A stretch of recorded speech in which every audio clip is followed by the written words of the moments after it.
I told them in the strongest of words to just do it. You see, this is a we just do it kind of show. I'm a thumb in the butt guy. Episode number 743. Are you a boner guy? Oh, I was a boner guy. You know what? I miss penis. What are you talking about? I'm the one who should apologize. Is it going to be absolutely riveting? Is it going to change your life by any stretch? Probably not, but it's going to be at least entertaining, okay? By the way, for those people that are in the back, remember to shut the fuck up. Mattio! Cuz-a-roo. Slapperoonie. It's showtime.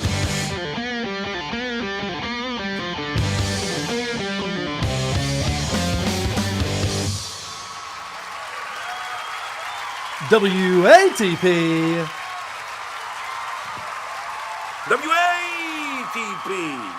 WATP. Hello, we're Dixon Customer Reviews. Welcome to another episode of Who Are These Podcasts, the only show that isn't afraid to verbally beat up a mentally challenged person. I'm your host, Carl. With me this week, the man who spends more time streaming than Netflix. It's Pat Dixon. How do you do? Well, buddy, thank you. Thanks for Also having with me. us, the L in TLP, it's Moody. I see how it is. Carl.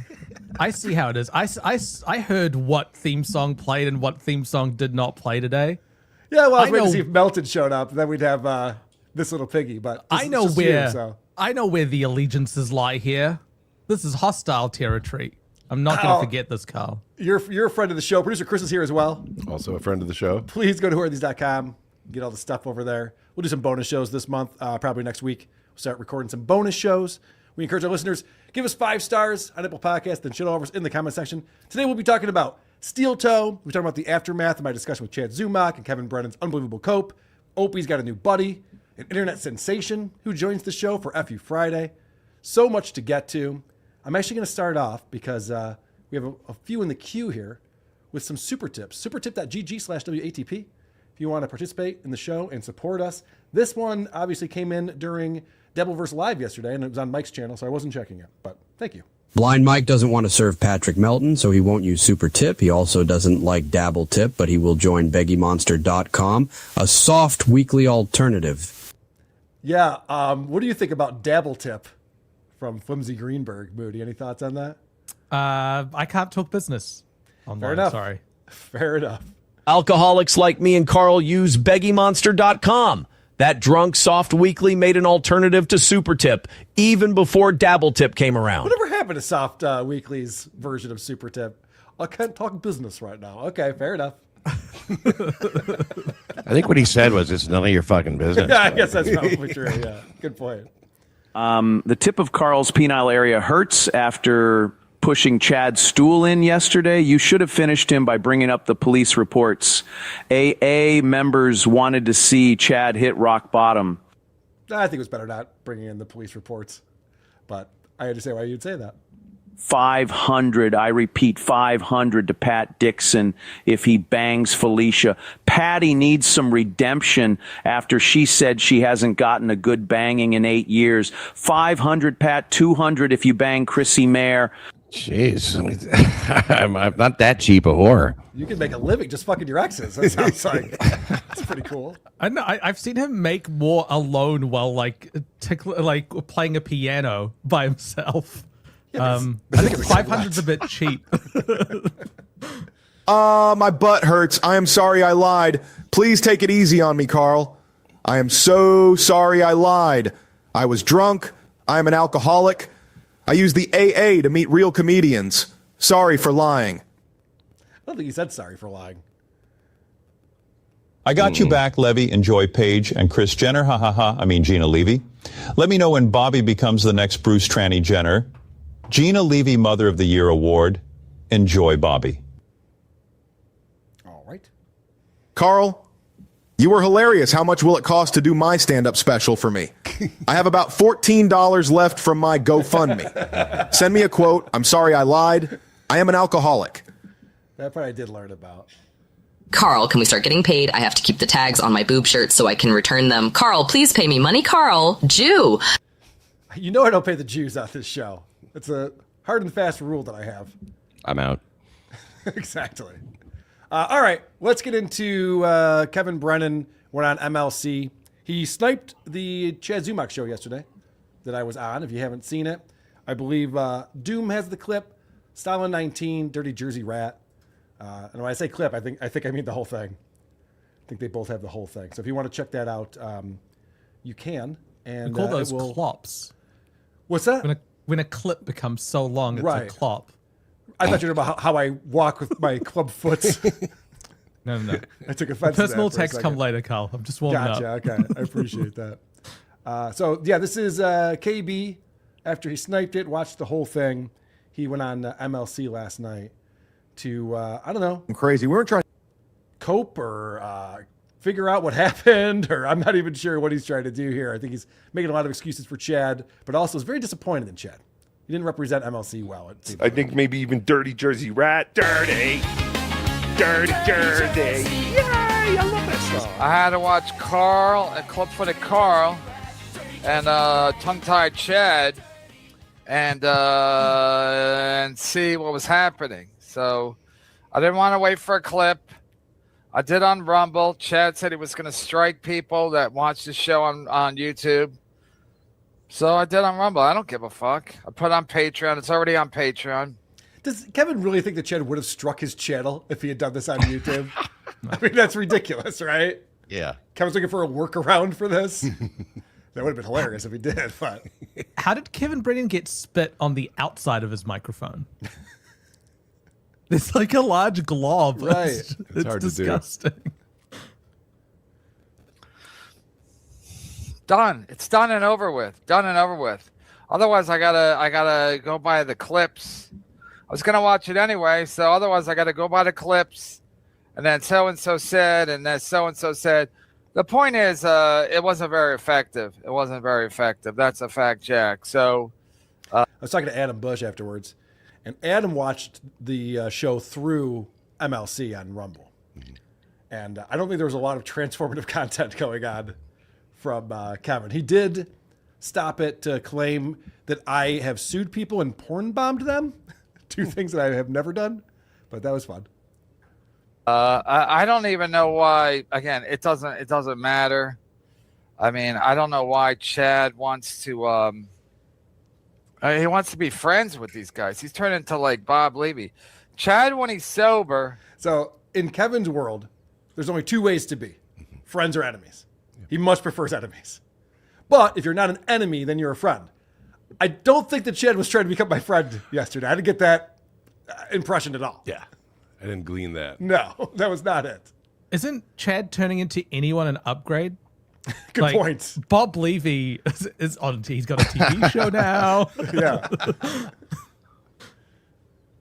Yeah. Does not make a lot of good decisions, because then I don't know if he feels like remorse, but he's like, and I did go to the bank. I didn't have an appointment, but I did go to the bank. All these idiots use that joke. I called Chad out, making that joke 3 different times. Kevin has to say it too, like, we got it. Chad talked about having a bank appointment. Again, Chad, when he sobers up, it's like almost like Brian McCarthy. I'm not going to say no value, but it's like, what? So you want to be friends with Carl? And again, Carl's a That's a good message to send to your friend who's trying to recover from alcoholism, isn't it? Yeah. And this guy's sober. He fucking sucks. He's worthless. He has no value to my show. He's getting his brain back, starting to think for himself. Fuck that. I can't have that. Back in the cage, Chad. I mean, the fact that Carl pretends like Stuttering John was trying to take away their First Amendment rights. That's why they had Dr. Steve stepped in and they had a countersue or, whatever. Club for Carl doesn't remember. The anti-slap countersuit is because it was a frivolous lawsuit that was only meant to cost us money and cost our attorneys time. And one of the ways that you know that, and I probably shouldn't be speaking on this yet, hopefully soon. One of the ways that you know that is when couch cushions are brought up on multiple pages in a court document about right of publicity. Multiple pages. Multiple pages. Couch cushions.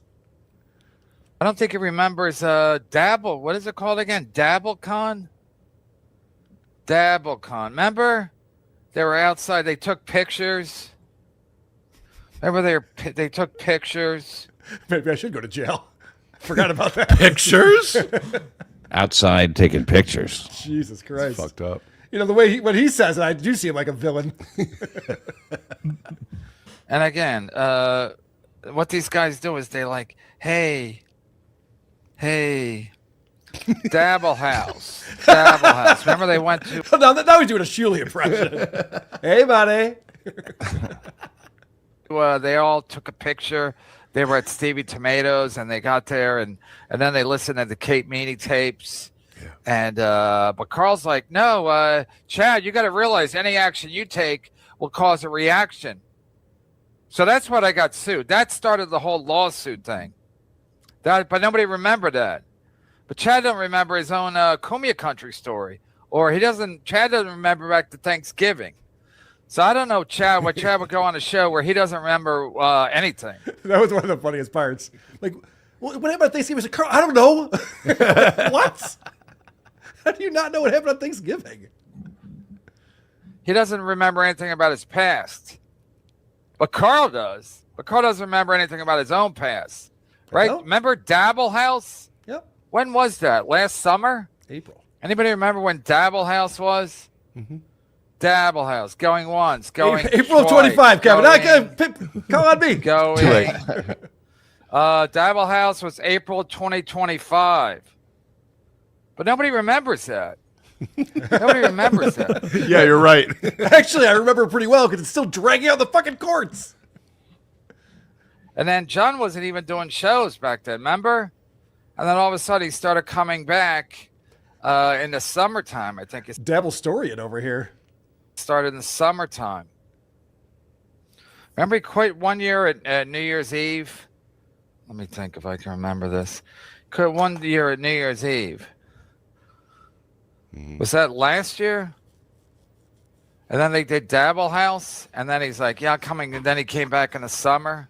Because he's probably like, yeah, they're using my name, image, and likeness to promote an event that you had to pay. You had to pay to watch. I didn't pay $1. I didn't even snipe it. But you had to pay to watch it. And so why is he suing me for so much fucking money then? You know what I mean? It doesn't make any sense. Kevin Brennan didn't have to pay for it. You had to pay to attend it. So then John came back, I guess, in the summer, right? He came back, I think, last summer. What a presentation style this guy has. So charismatic and compelling. Mm-hmm.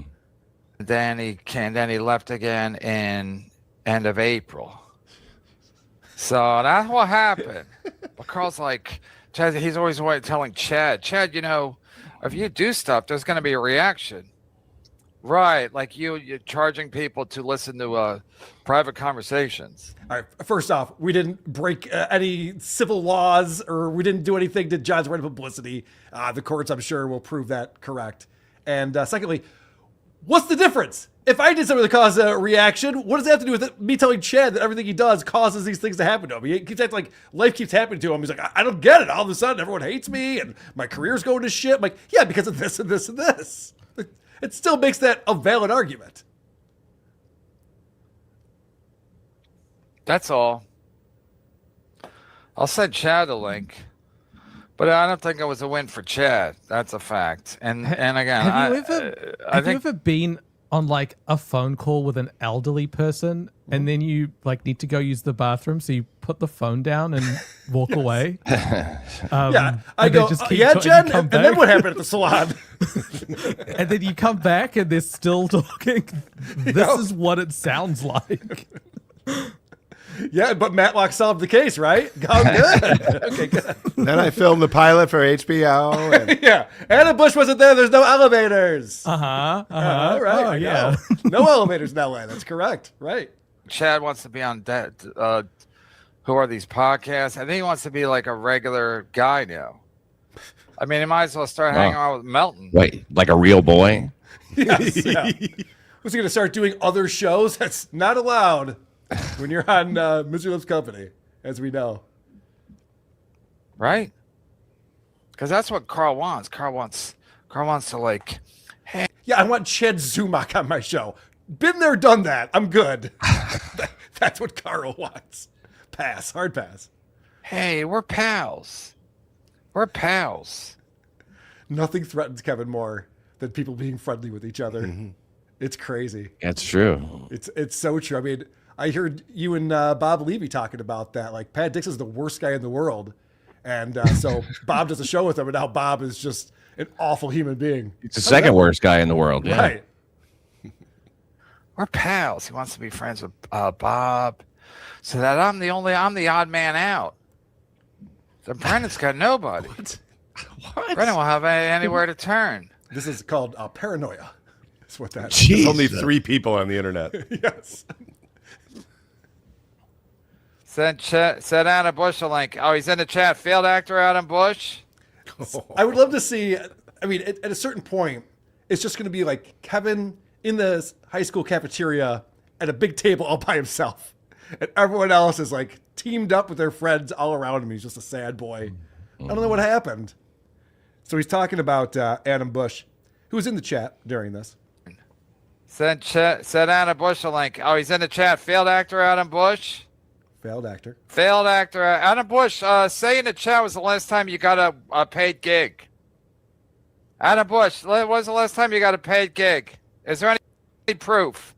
So Adam immediately chatted the last time he had a paid gig, put it in there multiple times, and Kevin ignored it. Surprise, Weird. surprise. Because in Kevin's narrative has to be that Adam hasn't worked since Nickelodeon when he was 17 years old. Otherwise, it makes Kevin look stupid. Kevin was an actor too, right? Do you count pilots? Yeah, and wasn't he? Didn't he play Santa Claus or something like that? I remember him on Dr. Katz playing Kevin Brennan. I don't know about Santa Claus. That was his finest work. It was pretty good. Moody's gone. Moody just left us. He's bored. All right, we'll get to SteelToe soon, Moody. Relax. When's the last time you worked as an actor? Let's see that. Can you put it in the free chat? You can probably look in his IMDb. It's the last time he worked.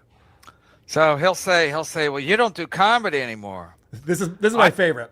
So Kevin won't debate me. I mentioned many times that I'd love to go on MLC and talk to him. But what he does is he debates someone who's not there. Yeah. And then Adam will say this to me, but then they'll say this back to him. It's like, wow, you're winning this debate every time. It's amazing. I don't do comedy anymore, but I make a lot of money doing this. He doesn't act anymore. He doesn't make any money doing what he's doing. I make a lot of money. It could stop today. It could stop tomorrow. But right now, I'm not doing stand-up comedy because I don't have to. I'm making many, many, many, many dollars doing this. It's funny when I hear people call out, I shouldn't say people, I should say like Chad specifically, calls out Pat Dixon. He's like, Pat doesn't even do stand-up anymore. It's like, your buddy Kevin Brennan brags about that. Yeah. I don't understand. It's different. Right. It's cool if he doesn't do stand-up, but it's not cool if you don't. Right. Okay, sure. Why not? Adam Bush, failed actor Adam Bush, doesn't make any money doing Carl's show. What a fucking loser. Speaking of...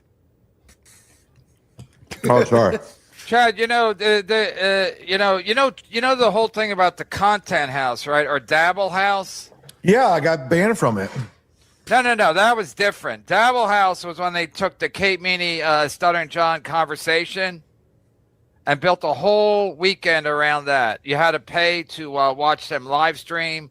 You had to pay. Oh. You had to pay to see the. I think you could be at the hotel or rented an Airbnb. Remember they were at Stevie Tomatoes. We definitely don't allow people in our Airbnb. That's not. Yeah, if you pay extra, you can sleep next to Shuli. Does Chad think he's on the phone right now? He does that. Yeah, he does that a lot. Talking to his girlfriend. Don't burn the turkey. I'll be out soon. Yeah. Trying to set up venues too. Yeah, he's buy, sell. Oh right, yeah. I need two shows on a Saturday night. I do. They just missed Stuttering John. So that was all. That was why Carl's always telling you every action it causes a reaction. Right, it's very repetitive, but I want to fast forward to a point where the chat is getting involved, and it's very funny. Because Chad thinks he was fine. He comes out here just like, I did a great job, right, boss? The Chad's all just like, what the fuck is wrong with you? He shows up eating a banana. Celebrating. Yeah, he's taken aback by the reaction that he's getting from the viewers of this. There's a few times where he's just like, man, these guys used to be funny out here. What happened? It's a Stuttering John's place of Stevie Tomatoes is Stuttering John's place of employment, right? Yeah. They went there to harass him. Okay. So one of the big points that Kevin's mad at Chad for not making is I brought up the fact that Chad was organizing a little get-together at Rob Saul's place of employment. Yes. Wherever that is. A casino, I guess. He's a bartender, whatever. I don't know. And so Kevin goes, why wouldn't you bring up the fact that they all went to Stevie Tomatoes? Now, John doesn't work at Stevie Tomatoes. First off, we're allowed to go to Stevie Tomatoes. Doesn't matter who the patrons are there. Anyone's allowed to go. Secondly, it was actually a meetup where we had a bunch of people who lived in that area come in and hang out with us. And we coordinated that with the bar ahead of time. We said, hey, we're going to have a pretty big group. We're all coming in for a meetup. And remember they had the back room for us, but it was really nice outside, so we just all just ended up hanging out at the outdoor bar. Yeah. It was organized. So all of it was organized on the up and up. We also were meeting there at 8, which is like John's home and passed out in bed, slurring words to Kate Meany on the phone by then. So there's no issue with running into John Melendez by 8 p.m. They went there to harass him, but Carl acts like he's always the victim. And that's the other thing, too, is that he wants it both ways. So he goes, they went there to harass John, but then they got there and John was there, so they hid in the parking lot. So wait, which one is it? Were we harassing him? Or were we, 9 of us scared? Get down, here he comes. Did you have your voice, your noisemaker, rather? Oh, no, I forgot to bring the noisemaker, unfortunately. Yeah. We could see John was leaving because we saw the stink lines. I think he's going. I think he's gone. Like everybody's bad except for him and Melton and the guy who does coke with his kids. I mean, these guys are absolute fucking clowns. I was going to give Rob money, bring him business, but yeah, he was trying to help him out. I'm cool with Rob. I didn't see that coming from a mile away. Rob and I are fine. He's fine. He's sober. He's killing it. He's making money. Allegedly. Vegetarians don't cook turkeys. I already covered this. I think in a Thanksgiving, vegans always and vegetarians always look selfish. This is wild. Yeah. So the context here, if you haven't seen the conversation I had with Chad, is I took him to task on his Thanksgiving story with his alleged girlfriend, where he says that they bought a turkey the day before, she cooked it the night before, and then got up early, left without him to drive 2 hours to a family and friends Thanksgiving. Usually it's one or the other, but whatever. It's family and friends Thanksgiving. And she's a vegan who brought a cooked turkey that she cooked the day before. And Jay goes, and they're just going to warm it up there or something. I don't know. So that's not how Thanksgiving works at all. It's, Ever. Or Ever. turkey. Right. It's never worked that way. It's never happened in the history of Thanksgiving, not once. That sounds like a party quirks prompt for someone, an improv. Right. It's like you're a vegetarian who's cooked the turkey the night before and had to drive 2 hours to come to the party. Gee, I don't know how meat works, guys. Did I do it right? And if you remember, like originally it was also like all the stuff too. Like there was now it's down to one side item which you can't remember, but it was like she brought the whole meal. Yeah, and it's funny. I love that Kevin's running cover for this because it's such a ridiculous story. Kevin's just like, that happens. It's a thing. The thing that Chad kept saying on here, and I think we'll probably get to it, is he goes, listen, I know she's a vegan, but she's also a great cook, and she loves to cook. Great cooks don't care about baking a turkey for 5 hours. That's not what cooking is. Anyone can fucking do that. You stuff it, and you put it in. It's done. Yeah, and they're not going to do it 18 hours ahead of time either. They might recognize that could be an issue. It does take a bit. It takes a bit of time, but his timeline's all off. Like if she was gonna turn up, you'd use the oven of the place that you're going to finish it. Like that's not. You wouldn't have it all done the night before. That's way too early. It's not a brisket. I hope it's dry enough for you. Right. I've been trying it out all night. Running the fan on it and everything. Oh, maybe that would be a vegan move. Enjoy your dry turkey. Yeah, right. I can't eat that. I can't eat that. Everybody want this juicy soy? And look at the script he's writing, Yeah, you know how vegans are, They start to feel bad maybe every once in a while. So that's probably what happened. Yeah, that's the opposite of what Seitan vegans turkey. do. All vegans do is shame you and tell you what a piece of shit you are for harming animals.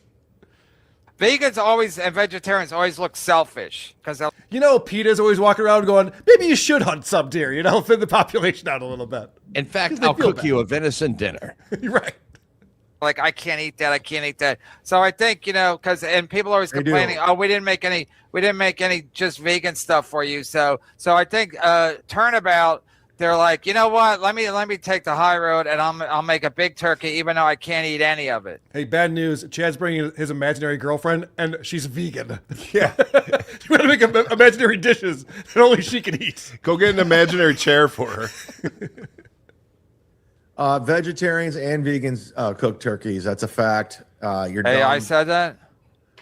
No, I'm just saying they do. Yeah, I know. For a fact, Oh, I you watched saw it it. happen. I watched the preparation. You should have recorded it, so then you could have stuck it to Carl today.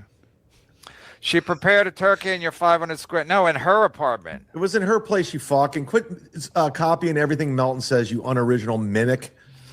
I don't care. It's why Chad is a broke bum. Does everything half-assed with excuse after excuse. What did Nick Swartzen say? Speaking of broke bums. It's something. Oh, that's good. He doesn't want a part of this. No way women like Chad. Hot Latina saw him eating on here and said he's a disgusting slob. I bet there's a hot Latina in here. Trust me. I've seen you fucking losers in person. Chad's killing it. One of the most effective strategies of Lincoln. I already know this is going. One of the most effective strategies of the Lincoln-Douglas debate format is to wait until I don't care. That's what Douglas said. That's why he lost. I love the fact that, Carl went and made notes on this, and he didn't get a dime from it. I love it. Yeah. It's almost like I'm not desperate for money. It's almost like I'm not a loser. I just want to put my best foot forward and put out a good product. And Chad thinks that's a loss for me. I'm not even going to give me any of the super chats. I didn't ask for it. I don't want it. I didn't need it. You made notes like a sucker. Yeah, look at Carl actually working and putting out a good presentation. What an idiot. Jotting down a few things before he goes in to talk about it. Organizing his thoughts. Could you imagine? Okay, but also, all he had to say was what happened on Thanksgiving, and then he doesn't have a fucking hill to die on, or need a what do you do with the knee? You pull up a knee, or you pull up a chair. Pull up a knee. Yeah, you don't have a hill to piss in.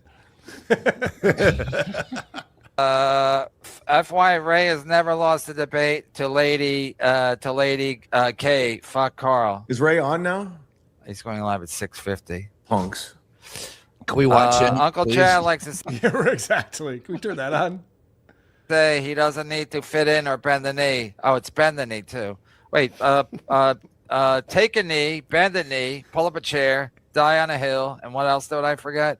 But this week alone, he went crawling to Tukey and kissed Carl's ass. Embarrassing. No.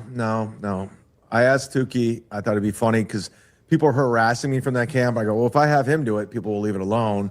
So which is it? You thought it'd be funny?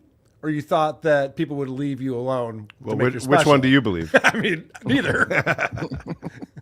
I think he was desperate and needs someone to figure out how to make his special happen. And he ran to Melton like a bitch.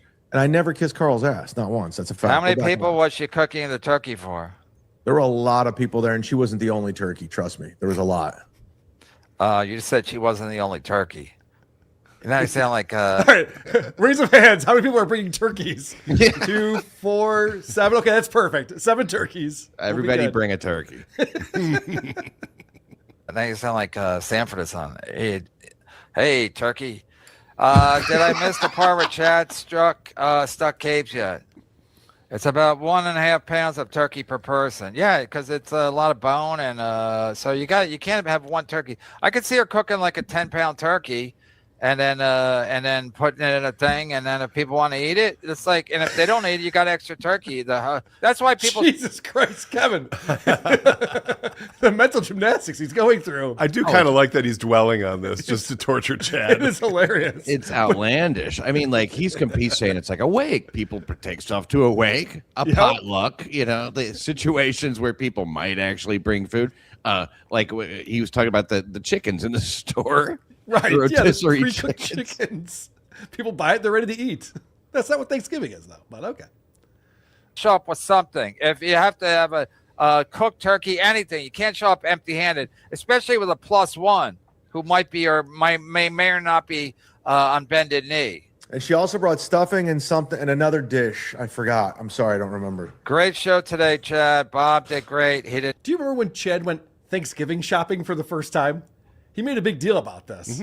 He's like, I actually went with my girlfriend. We went Thanksgiving shopping. I've never done this before. Man, it's a lot of work. Now it's turned out they bought stuffing, turkey, and one other and thing a mystery dish. Yeah, right. A lot of work, Chad. Jeez. I'm starting to think he makes all of this shit up. I wonder what Christmas shopping is like with him. God. I got him a gift card and an envelope. Vegan girlfriend didn't live in Florida. Remember where her apartment? I'm not going to tell you where she lives, and she's not from Florida, but she lives in Florida. Go fuck yourself. You promised the debate and then did zero work to prepare for the debate, so you're admitting to grifting your audience. No, I thought we were going to go on and just talk shit. What does he mean by that? He'd call me Four Eyes, and I'd call him out for having a shitty Cleveland hat on. What does he mean? I thought we were just going to go on and talk shit. Well, that's our show. Hey, Chad, fuck you. No, fuck you, Carl. You crammed up your ass, Chad. It's a tie. You're joking, but that's exactly it. That's what I thought it was going to be. And that's what Kevin would have called a good show. Right. Just the two of you yelling at each other. He's done, but KB, do you intentionally misunderstand? Misunderstand what? Everything. Fucking everything. Jesus Christ. Chad is the man. Special is going to be great. Fuck Carl. Did Tio Hank give any money to your GoFundMe? He does go to your Tio Hank? This is my buddy right here. Fuck Carl. Hank, next time I see you, sir, we got some words. Live events, though. He did, and it was very nice of you, Tio Hank. Thank you. And you can still donate. You can still donate. Let's drive people nuts. What happens if you hit 10,000? Then it goes to 100,000? Keep going. We're going to keep going. It'll never stop. I explained this to Chad. It doesn't drive us nuts that you made money on your GoFundMe. Cardiff has been doing a victory lap ever since. He's like, this is going to drive him nuts. You have to put together a special somehow. He can't do that. We think it's hilarious. The more money you raise, the more pressure is on you to put out a special that's decent. Yeah, especially since Carl alienated his whole, his whole staff. He got rid of his director. He got rid of his sound guy. He got all that stuff walked because of Cardiff. Right, yeah. Chad had it all figured out, and then Cardiff sent an email, and this guy's like, I can't take the heat. There's a Canadian potato on me. I'm going to go back to working with Louis C.K. It's like having a kid to save a marriage. It's like you think the endorphin high is gonna last this entire relationship. You've got another 18 years of this. Right. Yes. No. It's really fun in the beginning. It brings you closer together. And then you don't get sleep the for a few weeks. $10,000 feels really good in the bank account until you've got to put on a special. Carl, I'll film another special. No, I'm sorry. I thought that was one of you guys yelling. Keep going. We're going to keep going. It'll never stop. Carl, I'll film another special. I'll film 2 specials. Carl made a high schooler get an abortion. Did you know that's a lie? Because then he would allegedly, one of his friends got her pregnant because Carl can get. I'm just learning about this now. Is that true? One of my friends knocked up my girlfriend in high school. What the fuck? I said I was sorry. That's wild. Wait, so you're not the abortion guy? Some other guy is? I guess so. A woman pregnant if he got a girl pregnant. Life depended on it. No, he didn't. Okay. That's what he said. Okay. Kevin, so retarded. Pregnant from somebody else. Now he's lying. No, there's no way Carl got an abortion. And he could have paid for it, but he didn't get her knocked up. That's a fact. Because Carl's gay as the day is long. This time of year, that's pretty gay. Michael Spinks won a fight the next morning. I didn't know what you're talking about. Case, we all understand why Chad chose Bob. I was talking to Bob. I thought he'd be a guy who, they call him a fence sitter, and he's a guy in the middle. Yeah, that's why he's not going to take your side. He's a fence sitter. You might as well have gotten Mason in Portland and debated Michael Jordan versus Sam Bowie. Did you hear that at one point earlier in the? I'm sorry, but at one point earlier in this, he goes, "Yeah." And Bob, I'm like, Bob, I could use some help here. Right. He said that during this, and he literally said, "I have Bob on here just to be the mediator and be a neutral party." He likes both of us. And then it's just like, Bob, will you get this guy to stop spitting facts at me? It's very embarrassing. Well, shouldn't the truth equal the tape? Oh, yeah, I gotta go back and watch it. I'm not doing it tonight. This boy had a busy day. Holy shit. Work. Oh, my phone's ringing. I was watching Cardiff last night because he wasn't covering the debate. He was covering the aftermath of that. And so Chad had like 400 people watching live, which he never has. So he's like, I guess I'll just stay on and collect super chats as long as I can.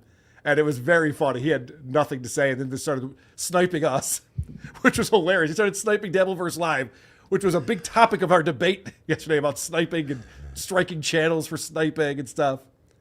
And then as soon as he saw Husey, he cut out. Husey scares him for some reason. Husey came out as a guest on Dabbleverse Live yesterday, and he went, "Oh, Husey's there!" So he started just watching WATP videos from my channel. I can't believe Chad's girlfriend was as good. I can't believe Chad's girlfriend was as good of a vegan as Chad is a comic. Well, she didn't eat meat, so she's pretty good. You said she didn't eat meat or me? Meat. My stepdad used to say one by a lip. Oh God, this audience has gotten funnier since I last been on. You were just here. I know, I'm joking. About that time, it's cookie time at 6:30. My stepdad used to say one by a lip. Read it again. I bring up basted turkey to every dinner party. Thank you. You got to show up something. You show up empty-handed. You might as well just bring an uncooked turkey. You can't. Do you think it was like on one of those silver trays with the lid thing on it, like you bring it for room service? I brought a turkey. Well, just one in the oven, but thanks, appreciate it. Show up empty-handed to a It's turkey either thing. empty-handed Thanksgiving. or a turkey. I love it. Empty-handed or a turkey are the two choices that you have. I mean, the fact that Kevin's saying this with a straight face is wild. What is he saying right here? You can't show up empty-handed to a turkey thing. To a turkey thing. You guys go to my turkey thing this year? Just bring friends. a turkey. This asshole brought squash. It's a turkey thing. A Thanksgiving event, Christmas, anything like that, Easter. You could have coordinated with You could have coordinated with Joey C and his AI prowess. You could have coordinated with Joey C and his AI prowess and won the debate. There was nothing to win. Nobody won. It was like there was no like winner or loser. It was just we talked. I was their mediator. Right. What do you mean there was no winner or loser? We just talked. Is that what Chad really thinks happened? I don't know. I don't know either. It's hard to tell with Chad. You don't know if he's lying or stupid.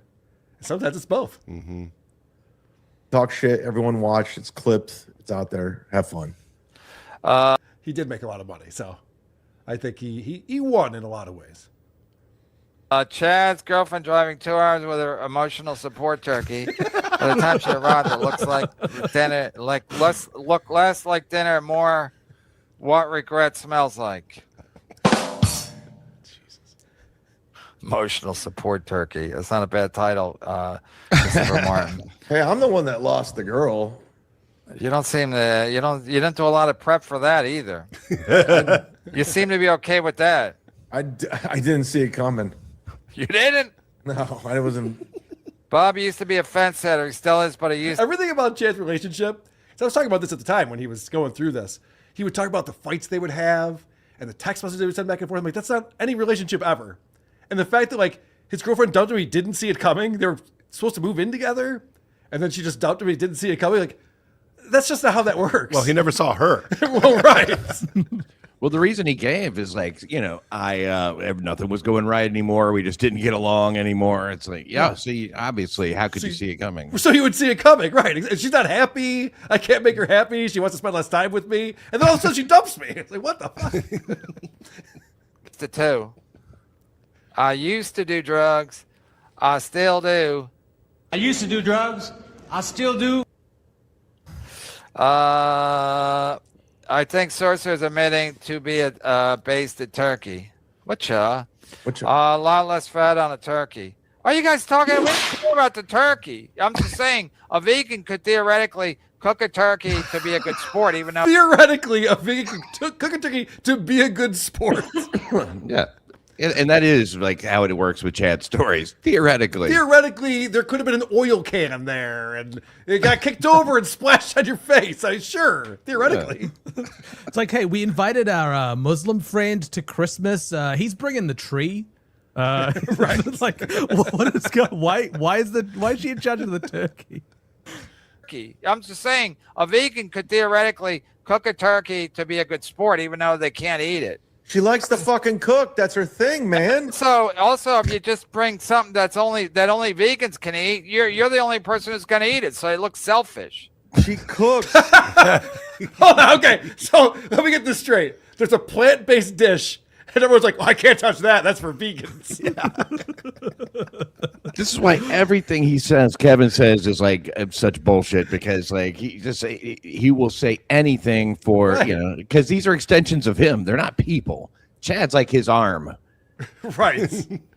I just love this idea. Like, if you brought cauliflower, people would be like, well, fuck that noise. Yeah. Did you wrap bacon around it at least? The mashed potato, the stuffing, the cranberry sauce. Like, there's so many things. Yeah. I don't even celebrate Thanksgiving, but there's By the way, so many if you dishes give me you can vegan list. mashed potatoes, I will punch you in the face. Just FYI.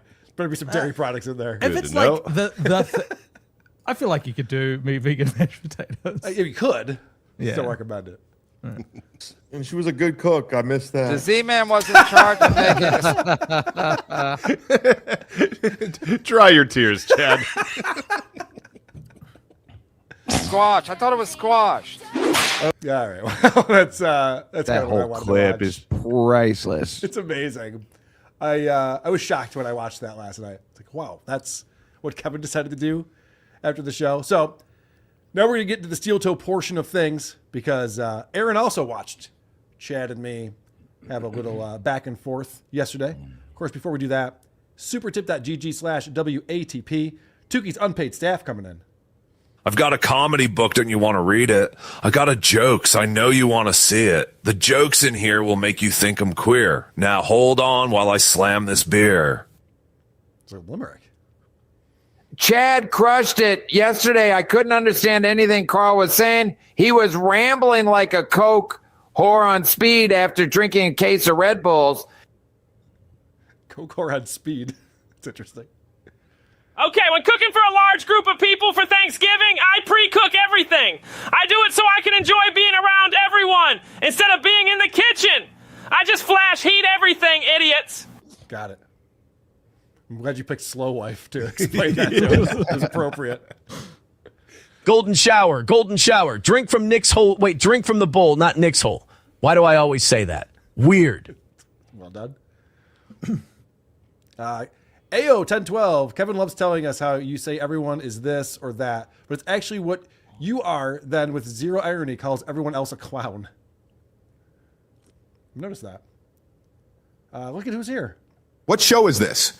You losers are out of ideas? You're piling on me now? Aaron was right. You guys are clowns. Meltome! I gave you the link, Patrick. Feel free to hop on, buddy. We got SteelToe coming up. Jacob Shen. He's not hopping anyway. Yeah, that's true. Kevin is slowly becoming Stuttering John, Chad, and Aaron. Yeah, Adam's working on something. There's a lot of similarities between Kevin Brennan and Stuttering John lately. Anonymous with $10. Hey, Moody. Now that you're a guy, will you be starting your own show soon? You could do coding streams or something. I enjoy watching devlog streams. People would enjoy watching you work on SuperTip. I did used to live stream coding a few years ago. Maybe I don't know. I'll see. I am thinking about it. All right. Tug Simp, what the fuck? This ain't TLP, asshole. Ruined. All right. We're getting there. Give us a minute. The Tommy Jordan, what's up, fellas? Have a good weekend. You too, Tommy. Good to see Tojo. Well, Stroat says, Pat looks like he could borrow a feeling. I think I know what that reference is. XMMM212. Chad lost so hard he had to play Aaron clips to soothe himself. Only in Aaron's warped reality did Chad not embarrass himself. Even KB said he looked pathetic and unprepared. Nice job, Carl. Thank you. Yeah, we're gonna get to Aaron's take on it in just a minute. Hawaiian Pizza. They talk about the potato like he's Batman. or he who must not be named. It's crazy. Cardiff, if people don't know the history, Cardiff started out in this world by trolling me. That was his thing. Yeah. He did a podcast. Well, he interviewed all my friends and family on his podcast, but then he started doing a true crime show that was only about heinous murderers named Carl. I forgot about that. He was just trying to get my attention every way he could. And instead of lashing out and be like, "You're ruining my life, God," I befriended him, and now we do shows together. He makes games for you. Yeah, see how easy that is? Dayla, did you write that Ben Folds 5 song, Carl? I did not. How would I do something like that? Ghost of Mr. P9000. Chad is a pathological liar and a stain on life. I realized that too, actually. Good call. Tim Bollinger is here. A lot of people don't like turkey because it's so dry. The trick is to reheat it as many times as possible. Smart. Should have said, who are these little piggies? Should have been, who are these little piggies? Well, I bet the little piggies thing with the, who are these, I don't know, guys. It's been a long week. It's a lot going on. Let's get into SteelToe. And this was just posted by one of the great clippers who I'm forgetting. Is it So Thorough Joe Burrow, maybe? By the way, No, it's Stalin 19. Posted this. I do have some So Thorough Joe Burrow coming up.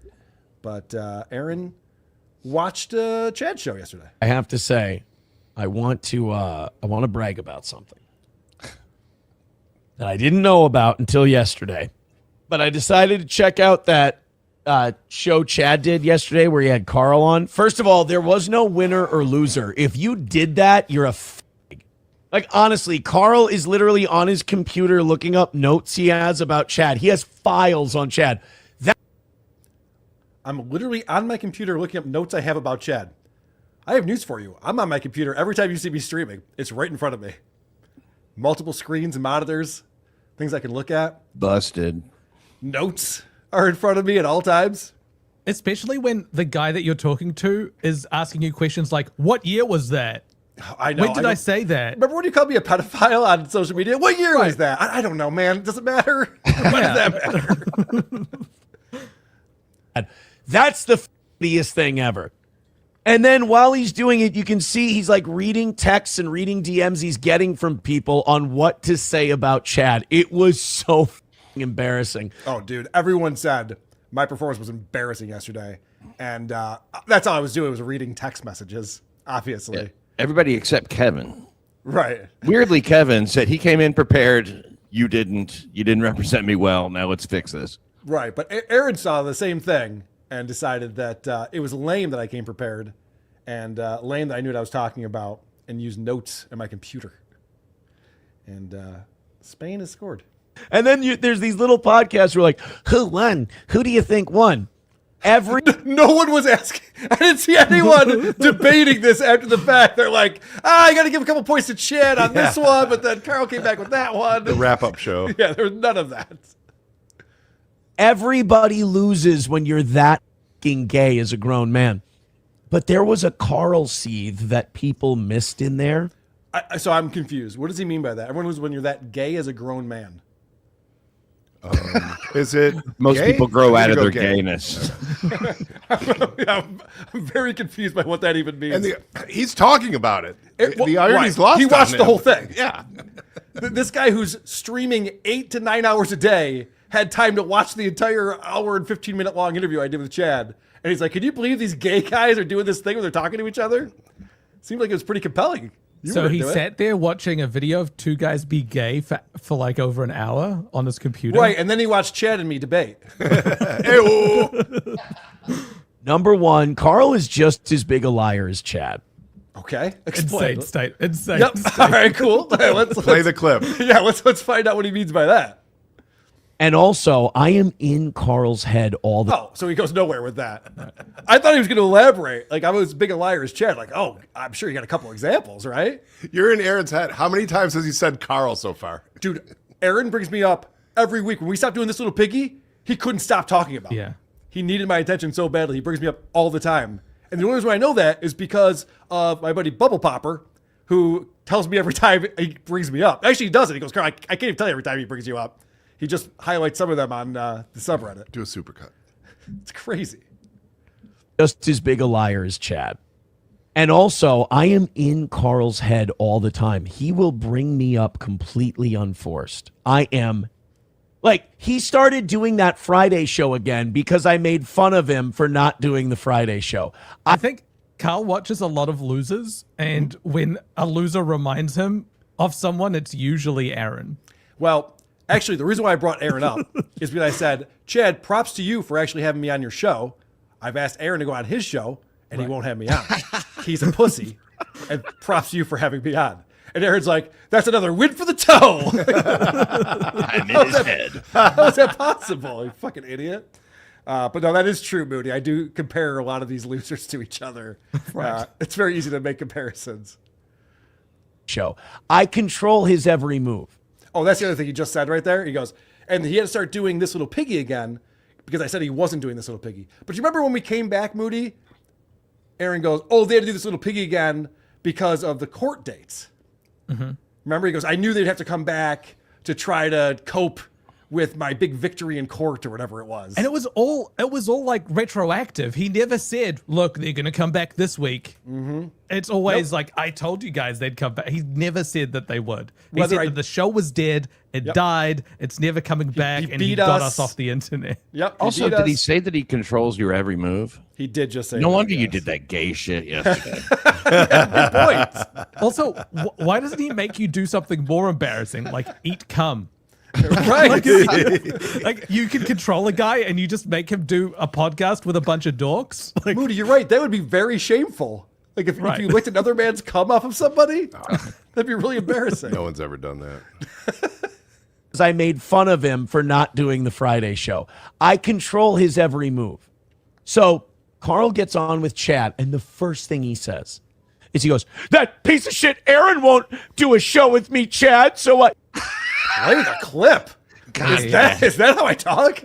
That is how you cry. Your second strongest material goes right at the beginning of your set, Carl. Strong open right there. Strong open. That piece of shit Aaron did that. Dead on impression. I mean, it's just... He's controlling my life. What a retard.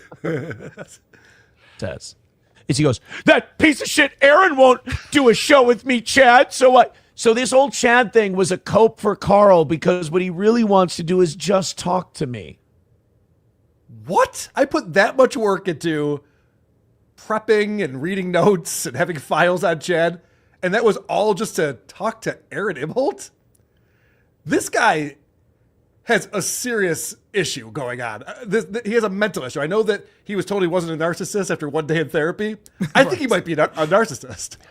He has this line which he says all the time. It's like these people think that they're in a relationship with me, right? Which I don't think any of us think we're in a relationship with him. Nope. But he thinks that we think that we're in a relationship. It's so weird. to think that about people. So we have real friends. We actually do this crazy thing called touching grass, like he always talks about. We have real friends and interactions. Aaron, I know for a fact, doesn't, because if he does the most mundane task, he talks about it on his show. Mm-hmm. Guys, I was throwing hoops at the gym the other day. Right. Cool. That's what these losers all have in common with each other. They have no friends and no lives. Yeah. If I was in a relationship with Aaron, I'd be fucking his wife. Well, right. That's the perk. And it drives him nuts that I won't. He goes, I've asked him to numerous times.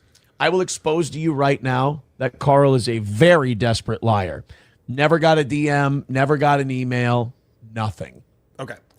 So let me address this. The two genders of asking someone, email and DM. So I've said on this show, This Little Piggy, I've said on WTP, I've said it everywhere, that I'd love to go on Aaron's show. I'd love for him to invite me on. Aaron claims that he watches these shows. He has talked about how much we seethe and how much we get to him. And then he says, he's never asked me. Now that you know, Aaron, now that you've heard me say it, can I come on your show? So I don't know where Carl has asked me for this sit down. First of all, we don't need to have a sit down. I do fine without you. If you're struggling without me, I know without me you can't make money.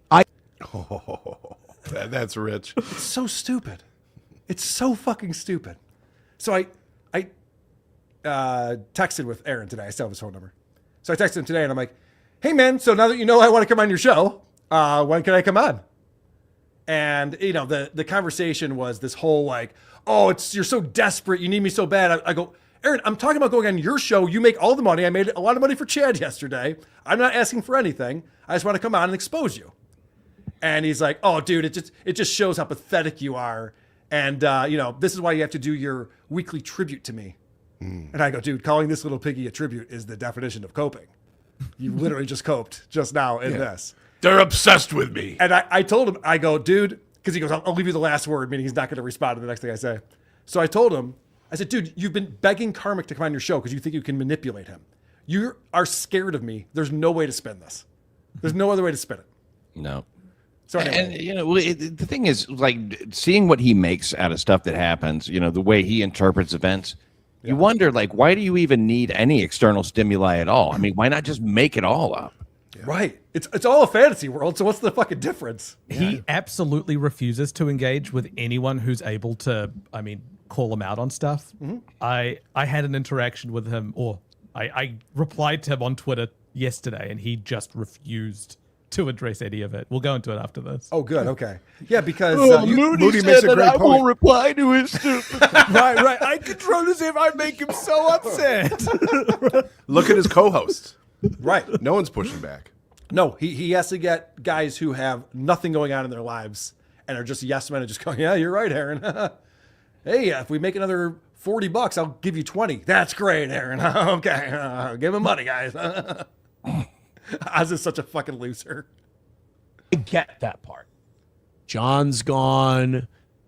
I kind of beat you and embarrassed you, and you're bitter about it. You're an insecure guy.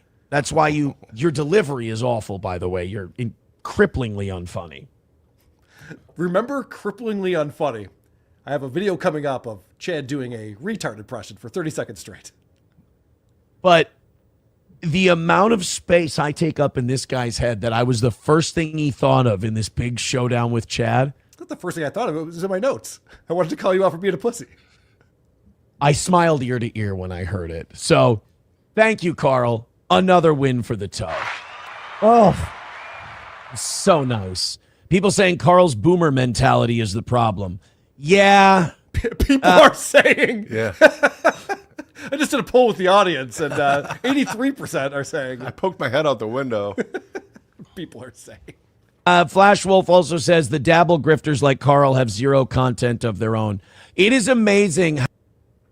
Zero content of my own. I just did an hour and 15 minutes just talking to a guy. Yeah, but you talked about other people. Sometimes, yeah. It's true. Imaginary girlfriends. His whole show is reacting to content and news and things that other people have done. It's such a weird line for him to draw that other people are the ones who react. He doesn't know what he's talking about. The content he does is pretending to drink piss out of a bowl. That's pretty good. Well, the difference as far as like talking to people about people goes is that you talk about people and what they actually do. That's not your content. He makes his own content by saying, you know, what he believes. That's a good point. Carl was crying. Moody was seething. Like, he's just making shit up. Like, wow, yeah, you got an amazing imagination there, Aaron. It is amazing how much they, like, I am needed. I'm daddy over there. Jesus Christ. Well, at least that makes one house Thanks, where Carl. someone calls you that name. Yeah, right. Carl, thanks for handing the toe another unforced error W. I made the title of today's show, Is Oz the SteelToe Savior? And I did say yesterday that whenever I say on the show that, like, oh my God, this is a fucking crazy day, or I make a joke about Johnny days or whatever and Oz days, I get texts from Johnny where he's like, you know, if you need me to step away from the show if it's hurting the money. I'm like, no, I'm grifting off of it. Like, let me grift. We are fine. What is with these idiots who don't know what grifting means? Because they've never had a job. Yeah, seriously. It's like, people give you money? Why would they do that? In exchange for goods and services, you fucking retard. God damn. Allow me to grift off the difference in performance on your days and Oz days. It's working. Yeah, this is interesting. We'll talk about it, but Aaron missed the goal by 180 on Monday. That's wild. Must have been a Johnny day. And then he missed the goal again on Tuesday by triple digits. But then, miraculously on Thursday, Oz is on, and everyone's throwing red boys at him. $100 at a time, and it's a perfect week. Wow. He always offers he tenders his resignation whenever Oz has a big day. So yesterday I told you guys, don't go into Johnny's chat and start being dicks. Johnny's like, kill me, please. End my suffering. Do you hear what Aaron just said? Aaron doesn't give a fuck about his friends. No. He doesn't give a fuck about Johnny. He just said, I played up that Oz is the moneymaker. Whenever Oz is on, we make all the money. And then Johnny will be like, all right, I'll just quit then. Is that what you want? A letter of resignation? And then Aaron goes, come on, dude, I'm just busting your balls. So guys, whatever you do, don't go to his chat and fuck with him. All right? Because he's pretty sensitive. Here's something he's really insecure about. By the way, this guy is near suicide all the time. Here's a private text. There's a crying emoji. He's very upset. So whatever you do, don't pile on Don't make it worse. What a prick. Which would be funny if he didn't give a fuck about Johnny, which I guess he doesn't. So good on you, Aaron. That's the first good bit you've done in a while. So Annoyed Wawa Supervisor sent this meme in. Did you mean what you said in the thumbnail? I can just stop doing the show. It's okay. Jesus Christ. Right after he said, guys, he's sensitive about this. Don't do this. So look at this hilarious meme right here. Making fun of this loser. Who do you think has a stronger spine? Johnny or Vito? Oh, God. It's so similar. Dude, the Vito meltdown, I still haven't covered it on this show, and I feel bad about that. But biggest problem in the universe, Dick quitting the show. It's wild. I thought you were going to say who has the weaker spine, Patrick Melton versus the Field. Oh, no. Annoyed Wawa Supervisor, I hope you understand why I can't put on the screen the meet me at the trap. It's going down. Let's just say it is a house that has changed ownership in the last couple of years. And it is an overhead picture of that particular piece of real estate. And it says, meet me at the trap. It's going down. You know that's where he kept his cocaine while they were not allowed to do it, right? I 1,000% believe that. A lot of talk about Nick and April this week, by the way. A lot of talk about Nick and April. I have some examples. Someone in the chat saying Melton should become a priest. I don't know. I think that's insulting the priests more because they're over it. Oh, Aaron became a Catholic and now priests don't touch little kids anymore. Well, that's good to know. I didn't realize that we solved that problem. All right, cool. They're over it. They're over it. You still have an urge to fuck that kid? I'm over it. What's that? SteelToe's a Catholic? Damn. Yeah, well, now it's going to make him look bad if I start diddling boys. I'm going to go to Super Tip real quick. Moody, do you want to reveal what you found today? Let's. Is it too soon? I want to just show you one other thing before that. Okay. Then I'll let you do that in just one moment. supertip.gg/WATP is where you can go. Okay, just got a call from Felicia. Mr. Dixon, final offer 510 to Banger. Chrissy is only able to give 200, you goddamn stud. Can't I pick the ex-girlfriends that I have sex with at least? $510, final offer. 510. Yeah, they raised it by $10. I was watching a Chrissy clip today where Chrissy was officially fired from Friday Night Tights. Mm-hmm. And so she was on with Cecil talking about that. And Chrissy's learned nothing. She's just like, yeah, I guess the mob wins. The mob all wanted me off that show. And so now I'm off that show. Never once is she like, yeah, I did a really shitty thing by supporting this guy who's getting channels taken down. And I should have done some more research. I shouldn't have lied to Brittany Venti and then lied to my audience over and over again about it. And then just came out and said, yeah, I was lying. She's learned nothing. She's just like, oh, the mob wins. Everyone hates Chrissy. So now I'm off the show.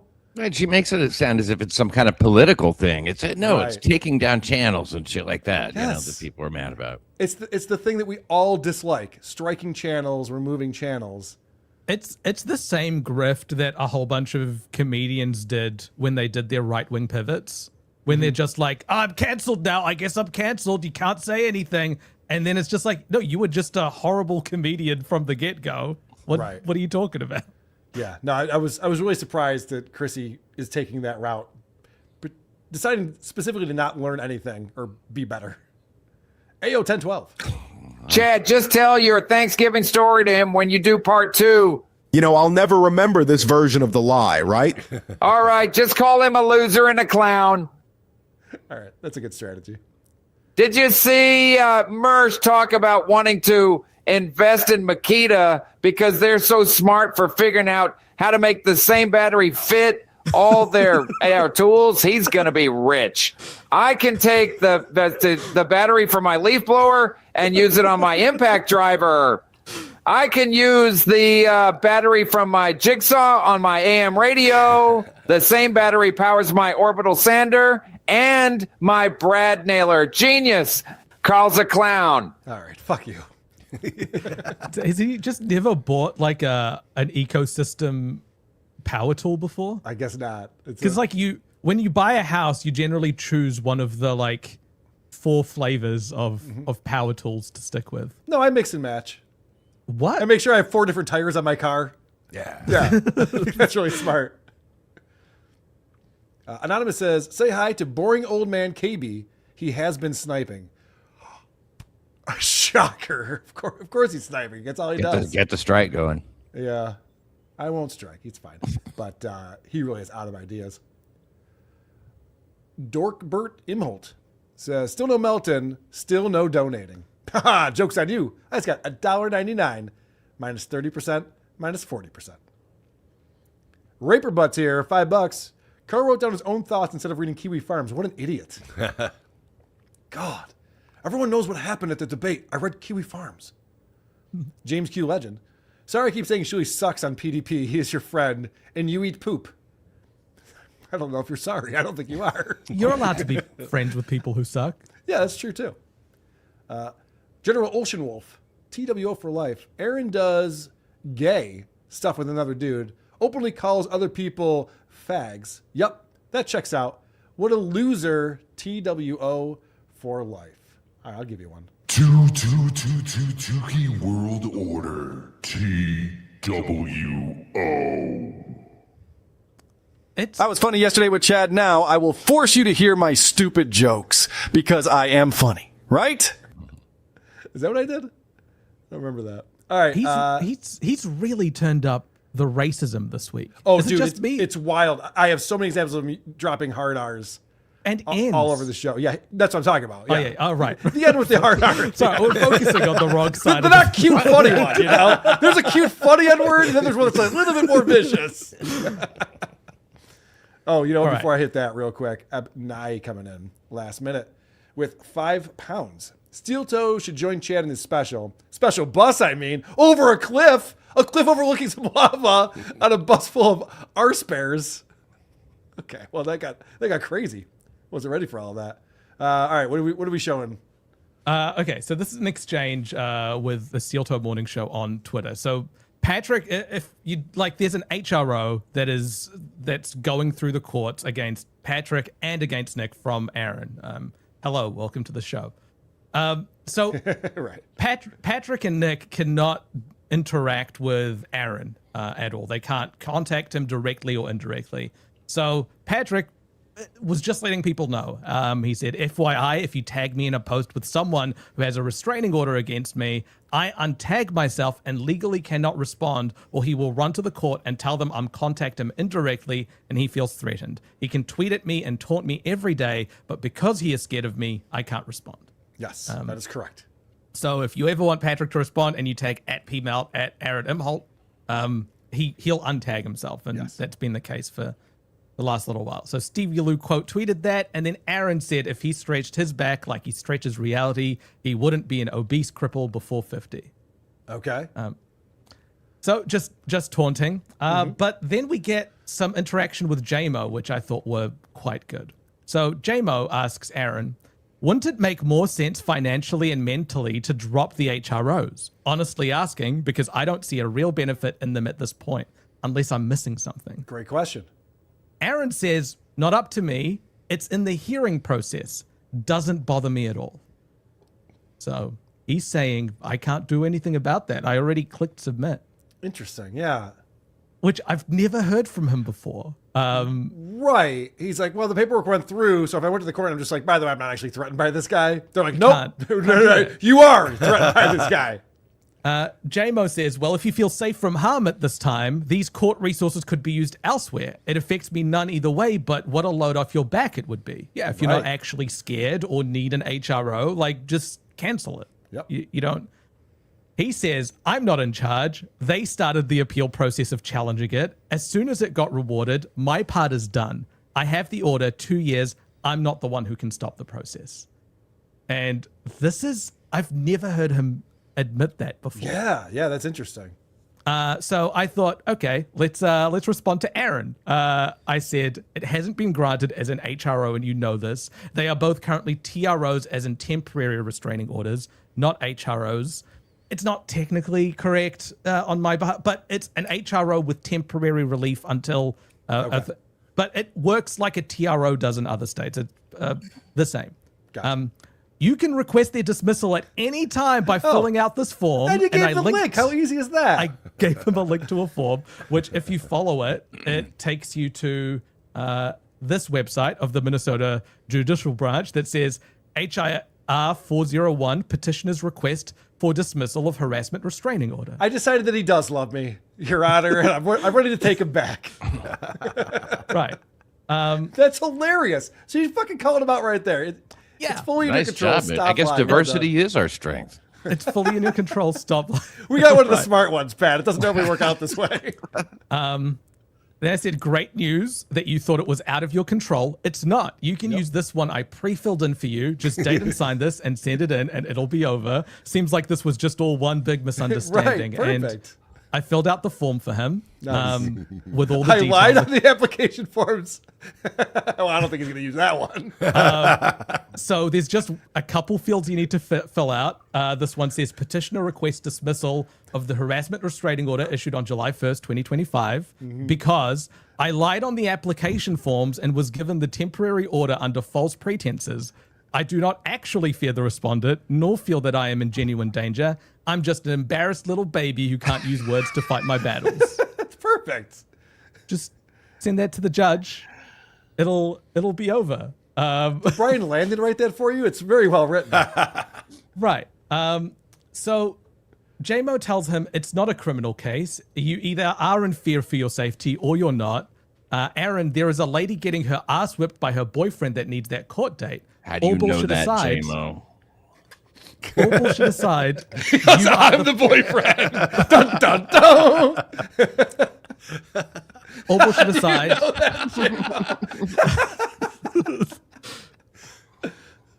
No victim, no order. Again, I have no skin in the game. What do you gain here?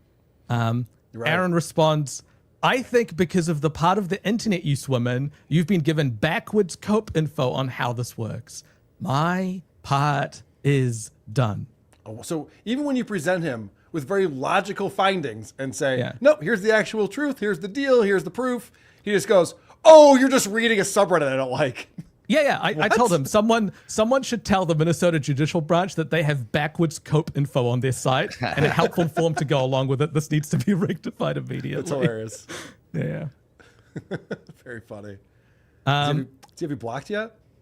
No, I thought I'd be blocked, but he just does not engage with me at all. I think it's a point of pride for him to not say anything. But I have more HRO news. Do you want to go into breaking news? Yes, let's get into that, please. All right. Guys, we heard your feedback and you said, we want more court stuff. Charts and court stuff is what people We'd are like asking court for. documents. So here is a 19-page court document filed but from Kayla Ricada against Aaron Imholte. It's a petition for a harassment restraining order. Wow. This dropped today? It was made public today. It's being made public today. Wow. But and who was this against? Gino Biscani? It's against Aaron Michael Imholte. And so it's Kayla Ricada and four children as well. This was served to him. You can see here. It was served to him on the 6th of July at 12:05 p.m. So after he was done with his morning show. Yeah, he's not hitting the goal. I'm going to have to sit out here for a little while longer. Come on, Chief. I got places to be. Well, then donate to the goal. Yeah, right. So, do we want to go? Do we want to go through this? Moody, you know I want to go through this. All right. Stop teasing me.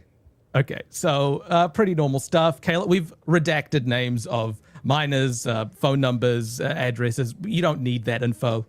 We just want to reduce. No. It. No. Have fun with. Yeah, right.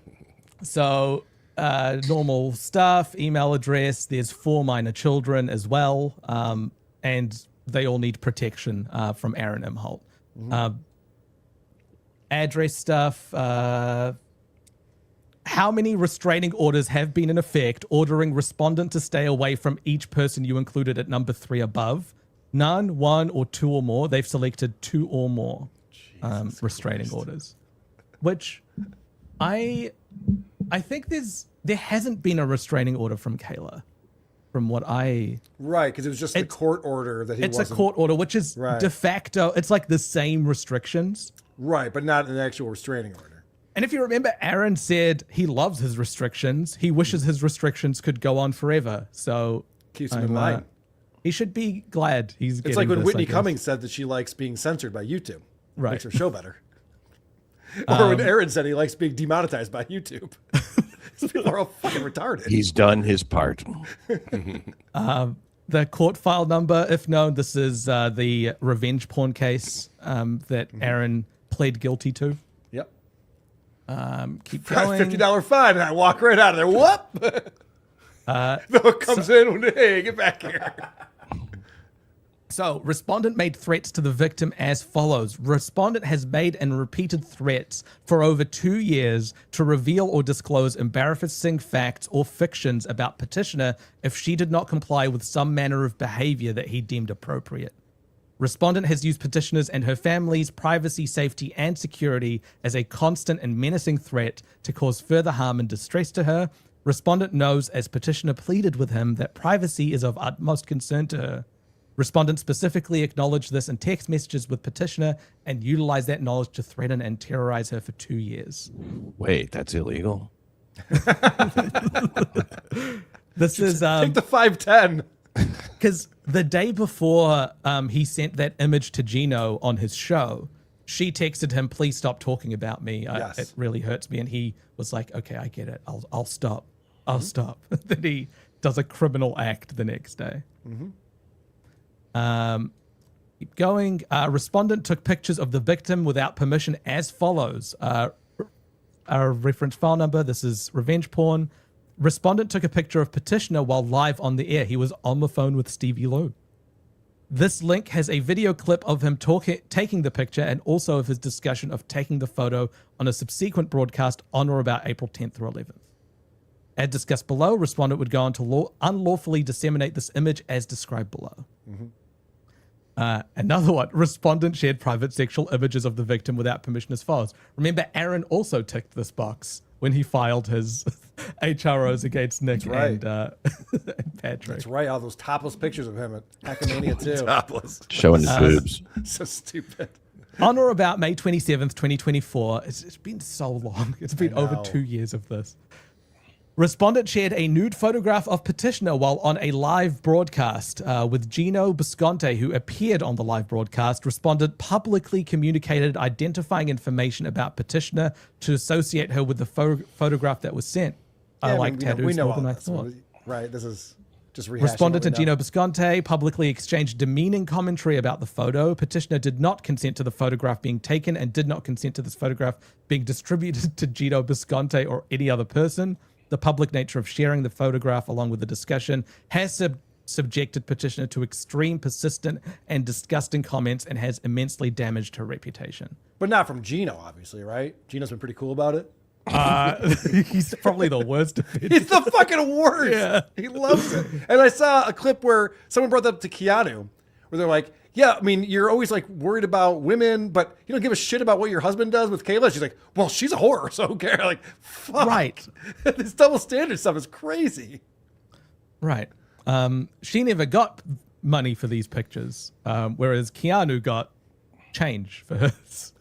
She claims $1,000 for an asshole. One picture, one. How does it go? I can't even remember. Yeah, I don't know. One picture, one time, one gross misdemeanor. Oh, God, this section. Used social media to harass the victim by, in addition to non-consensually photographing Petitioner on his live-streamed YouTube broadcast and subsequently non-consensually disseminating the photo on another live-streamed YouTube broadcast, respondent has spent over 2 years harassing victim by making private facts public with foreknowledge that Petitioner wished those facts to remain private, pleaded with Petitioner via private message to stop discussion of her private life, including statements about her private sex life in often lurid detail. All right, so I have a question for you, Moody. Yeah. He hasn't done this in over a year, right? Or maybe- Correct. Yeah. So why is this getting brought up now? What is Kayla doing? Because he's got this. There's currently a court order to stop him from talking about Kayla. That's going to run out soon. That will run out at some point. Right. And so because she's a victim of a crime here, where harassment has happened and it was egregious and he admitted to it, she has the option of applying for a restraining order that will last 50 years. Okay. So And is that that's what she's what this doing here? is. This is what's happening right now. Okay. You don't have to read through all this. It's rehashing. Man. All the stuff we know. But yeah, basically lot. people can screenshot and see what's happening here, but it's basically like it's Aaron's a really shitty person who this woman that he claimed to be in love with, he decided to destroy her reputation and make sure everyone thought she was a filthy, drug-addicted whore. Yeah, and think he's still doing this that one- to April, by the way. This one's an important one to go through. Do you believe the harassment will continue? Yes. Respondent has consistently used his social media platform and private business, SteelToe Morning Show, to harass and bully women. Years prior, he led an open campaign of harassment against a female broadcaster in Iowa by making defamatory and abusive statements persistently until the radio station he worked for publicly, fired him. Yeah. His first wife, Ashley, had to get a restraining order against him for his vile online commentary. He would go on to be criminally convicted for violating the restraining order, and she links it. His second wife, April, has been subjected to similar daily harassment as Petitioner has mocked his own documented physical abuse of her, recently suggesting he should have hit her more or she would have learned something. These don't sound very good when they're stacked up next to each other. No, He Aaron's recently a piece of shit expressed- person, turns out. He Have me recently on your show, Aaron. You should talk about this. I don't think he's going to. He recently expressed gleefully that his probation would end and he could discuss his situation again openly, as well as make guest appearances on other broadcasts that he knows or expects will speak negatively about Petitioner. Did he has really say repeatedly that? stated, he talked, he said, this will all be over in October for me. Oh, this is dumb. I'll be That's able to dumb. speak about this stuff then. And also the Alex Stein stuff, which is coming up. Okay. He has repeatedly stated that he was the victim of Petitioner's bullshit claim and that he could have easily won at trial, despite making statements under oath in court that he was guilty of the criminal act. He even went so far as to suggest that the female prosecutor had an unethical personal animus as a woke feminist, and that was how he was convicted. Broads. That sounds like a Nick Recator sentence. Petitioner is terrified of his malignant, vindictive, and disgusting campaign against her and her children. Broadcaster Alex Stein reported after a recent dinner engagement with Respondent that Respondent openly hated Petitioner, calling her manipulative and evil. Seemingly any woman that is in Respondent's way becomes his victim, and he is relentless and ruthless. Finally, Petitioner is fearful that Respondent will turn his repeated abuse upon all of her minor children if the court orders protection for her. Do you think we could get him excommunicated for this stuff? Yeah, there was one part as well where he said he was afraid that one of Nick's kids were going to kill him in here. So like he's talking about Nick's kids and what they might do to him. But he's the one of the SpaghettiOs. These ungrateful bastards. What's wrong with them? Yeah. So it's asking for an HRO of up to 50 years. Wow. This doesn't need to be. The judge responded, said it's denied, but It's denied. Like the temporary restraining order is denied because they don't need one. He's effectively under the same. He's under the same conditions, whether or not the temporary order is allowed or not. So they're going to have a court hearing about this 50 years. Oh, he has to go back to court again with the Ricadas? How fun. Correct. How fun for Aaron. And if the probation closes early or if the hearing cannot be scheduled before respondent's probation ends on September 30th, 2026, petitioner may reapply for a temporary order, in this case until a hearing can be Moody, if I go to this court hearing, will I then have a restraining order placed against me? How does that work? I don't know what he's what he might do. Can I just show you something real quick from this week that's relevant based on what we just saw there? He's talking about, I mean, this is a wild clip. I just want to scrub to the end, but he's talking about this white woman who is with a black guy that he saw, and then their mixed race kid called the dad the N-word. Oh yeah, this one is it, and it's thick, man. It's a wild ride, but the way that it ends is they are. You should crazy. not. This is not a good social dynamic. You guys should not be behaving. Even when you're having a tense moment, this is not how arguments should go in couples.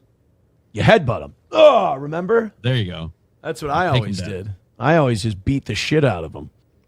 What a fucking crazy thing to say. There's literally, and someone wrote this in the comment section underneath this. That's not what the police report said, Aaron. The police report said you squeezed her until she couldn't breathe and pushed your face into hers to intimidate her while angrily whispering, not in front of the children. Great job, though, wife beater. This fucking guy, that's not the kind of thing you want to lead into. Like, isn't it funny when you're headbutting your wife? That's pretty good stuff, right? No, there's a police report about it. It's something that is actually something you should be pretty ashamed of, I would imagine. There's a police report. There's an HRO. So now there's like amazing, man. He had an opportunity to either make a racist joke or a domestic violence joke. Well, there were racist jokes before that. Don't worry. I played the end of the clip. There's a lot of that going on. Wow. He's loving Rumble. He's loving Rumble because he's just like using N-bombs all over the place. Johnny's starting to do it now. He's picking up on it. The boss will like me. Johnny. This is, it's not a good idea. He's using Patreon for money. Patreon has a history of kicking you off the platform for racism. Right. I signed up to his Patreon and I was blocked from it and refunded. So I've been blocked from a Patreon too. Patrick Michael wouldn't let me give him money. Yeah. It's sad when that happens, isn't it? It's like, dude, I'm trying to support you. What the fuck? Yeah. But if you saw that Aaron got like way more, I think he started to get a bit more unhinged towards the end of the week. I think it was after this HRO was served to him. That makes sense. That would make sense. All right, let's shift gears a little bit. Let's have a little bit of fun again. I know it's going to be crazy. Aaron was talking about Los Federalis. Now, if you remember, Los Federalis was the guy that Aaron reprimanded for asking Aaron to play the link that he sent him. Reprimanded. He went off on this supporter of Aaron's, the guy who gives him lots of money. Fuck you, Los Federalis. I don't know where the link is. You all right? You can't just program my show. It's not Rumble Rant Fridays. Going on and on. So Los Federalis leaves, and we all made fun of Aaron because he was like, "Hey, is he there? Did anyone see Los Federalis? That link was cool, man. I was wrong. Come back. Are you mad at me? Yeah, like, please come back." You can tell he's like really regretful that he called the guy out. So Los Federalis makes a return, and Aaron is very. There's a lot of seething in the anti-SteelToe world today. Part of it because Los Federalis is back. Remember, everyone was saying, you ran him off, Aaron, because you're such a mean guy. All these people who like dig up people's personal lives, dox people, do all this crazy shit. I made them cry because I was mean to Los Federalis. Why would anyone cry over Aaron being mean to one of his pay pigs? Why would that bother any of us?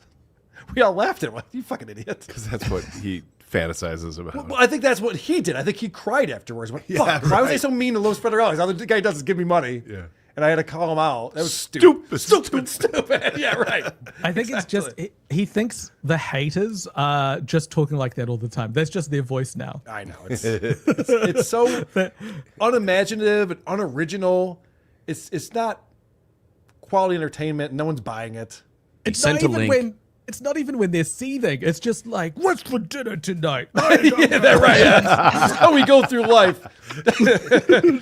God, I'm really glad that Spain won today. Oh, it's going to be a great semifinal.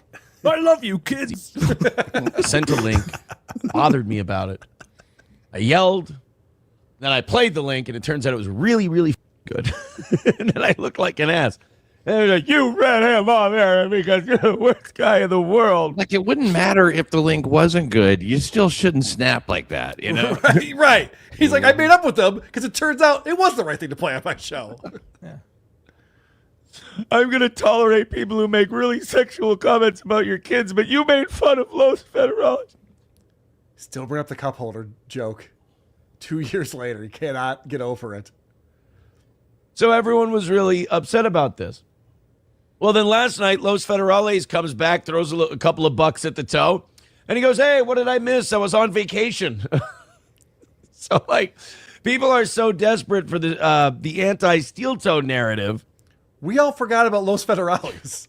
I haven't given one thought since the first time we covered that. About Los Federales. Has he been back in the chat at all? Moody, have you seen Los Federales in the chat? Get melted on a three-way. We got to figure this out. Yeah, I haven't heard of poignant pachyderm in a while. Is Red Fox Mad still there? So fucking stupid. And look, I mean, I was kicking the shit out of one of them sarcastically this morning. And it's too bad because I want to like the guy, but it's just, he is the living embodiment of that, taking the internet shit so seriously. Hands are so tight. Clenched fists. Ah. And Los Federales like, yeah, I was on vacation. So it was all a misunderstanding. Yes. It's wild. Sorry. It's just wild that he keeps talking about people taking the internet so seriously. Yeah. Whereas he's the one who's in court constantly over things that have happened on the internet. He should start taking the internet a little more seriously. You know? Stop talking shit about people's wives and kids. You fucking idiot. So the reason why I played that is to set this up because Bubble Popper gave me a heads up. Bubble Popper's watching all this shit. Bubble Popper's like, yeah, Los Federales is back, but he's trolling Aaron now. So Los Federales used to give him a lot of money. He's giving him $1 at a time and fucking with him. And here's a great example of that. As in case you missed my comment, I was in Mexico all week at the England, Mexico, and Ecuador-Mexico matches. I've been randomly unpinning your pinned messages all week, multiple times a day. That's hilarious. So Los Federales is a mod, obviously. He's been given the wrench. And so he's just going in and fucking with Aaron while he's on vacation. He's like, oh, he's asking for money. Boop. Unpin. Unpin. And Aaron's going, isn't this great? This guy's teasing me. This guy's Aaron's just slapping his towel against my behind. He's so happy he gets that $1. It's like my dog doesn't know the difference or doesn't understand the difference between big treat and little treat. He's just as happy if I like rip off a little bit of a treat and I give that to him as if I had given him the whole thing. The same with That's such a great analogy. You're so right. If there's a dollar sign, that's all he sees. Like, right. Yes. He doesn't see the number after it.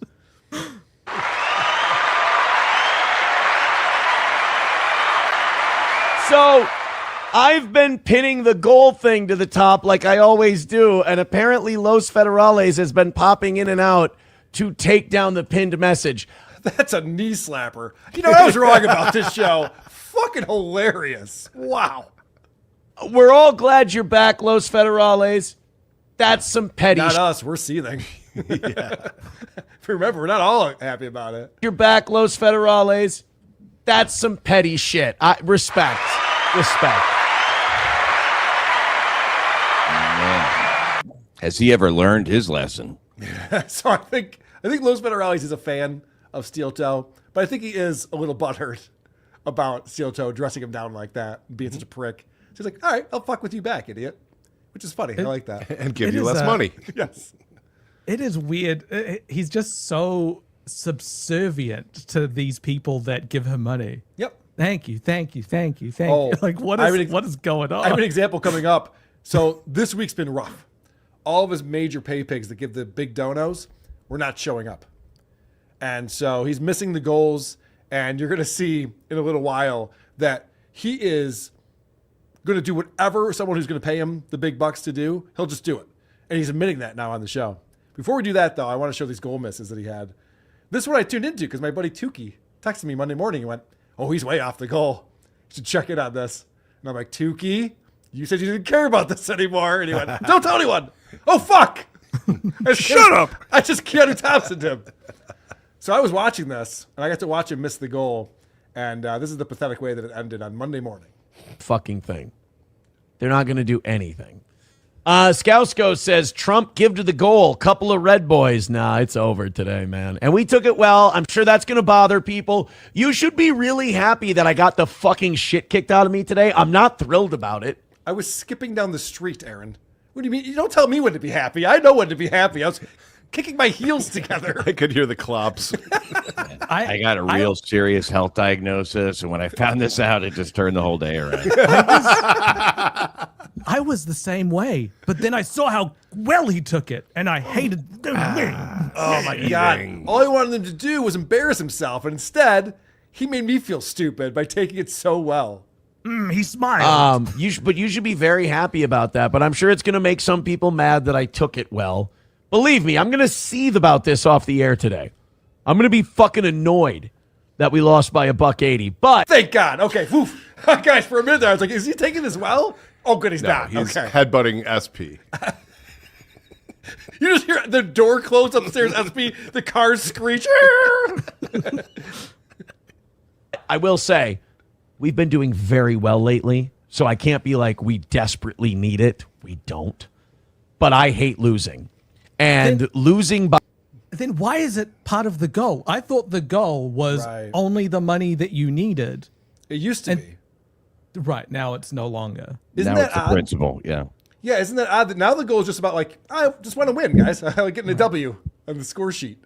Like, well, help make a boy's dream come true. It's not even that. He's like, I'm getting plenty of money. Now that we're on Rumble, fucking rolling in money. But you can also give me more money. That's cool too. And losing by 180 is, woof.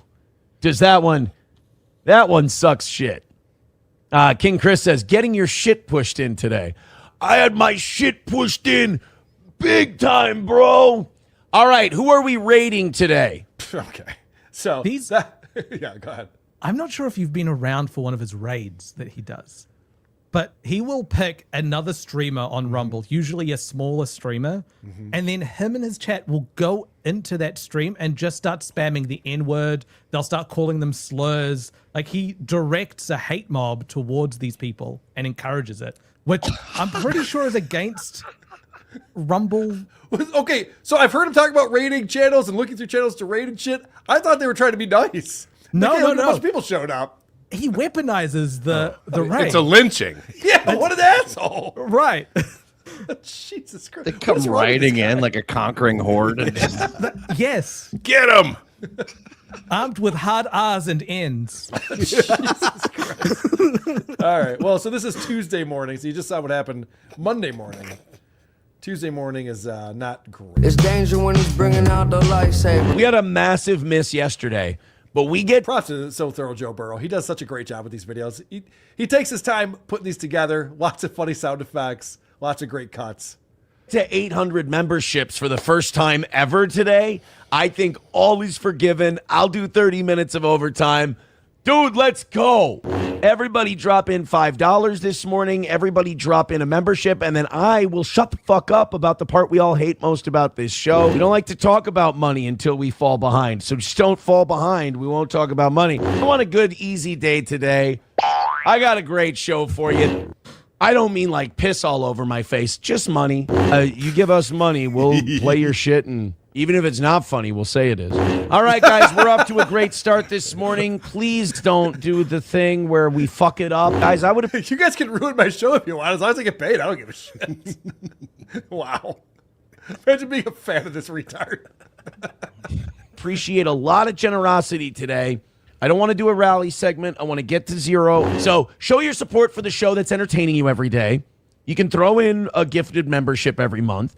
and we're going to be fine. Here he comes. Johnny, good morning. You look despondent. I fell yesterday after the show and hurt my shoulder really bad, so it just sore all in here. So they need to rally, and everyone needs to donate. I haven't seen this yet. This is So Thrill Joe Burrow does the best job today, and we need to hit our goal. So for 3 reasons: 1, so we can feel like we still have a real talk show; 2, so I feel better about yesterday; and 3, so it helps your fall.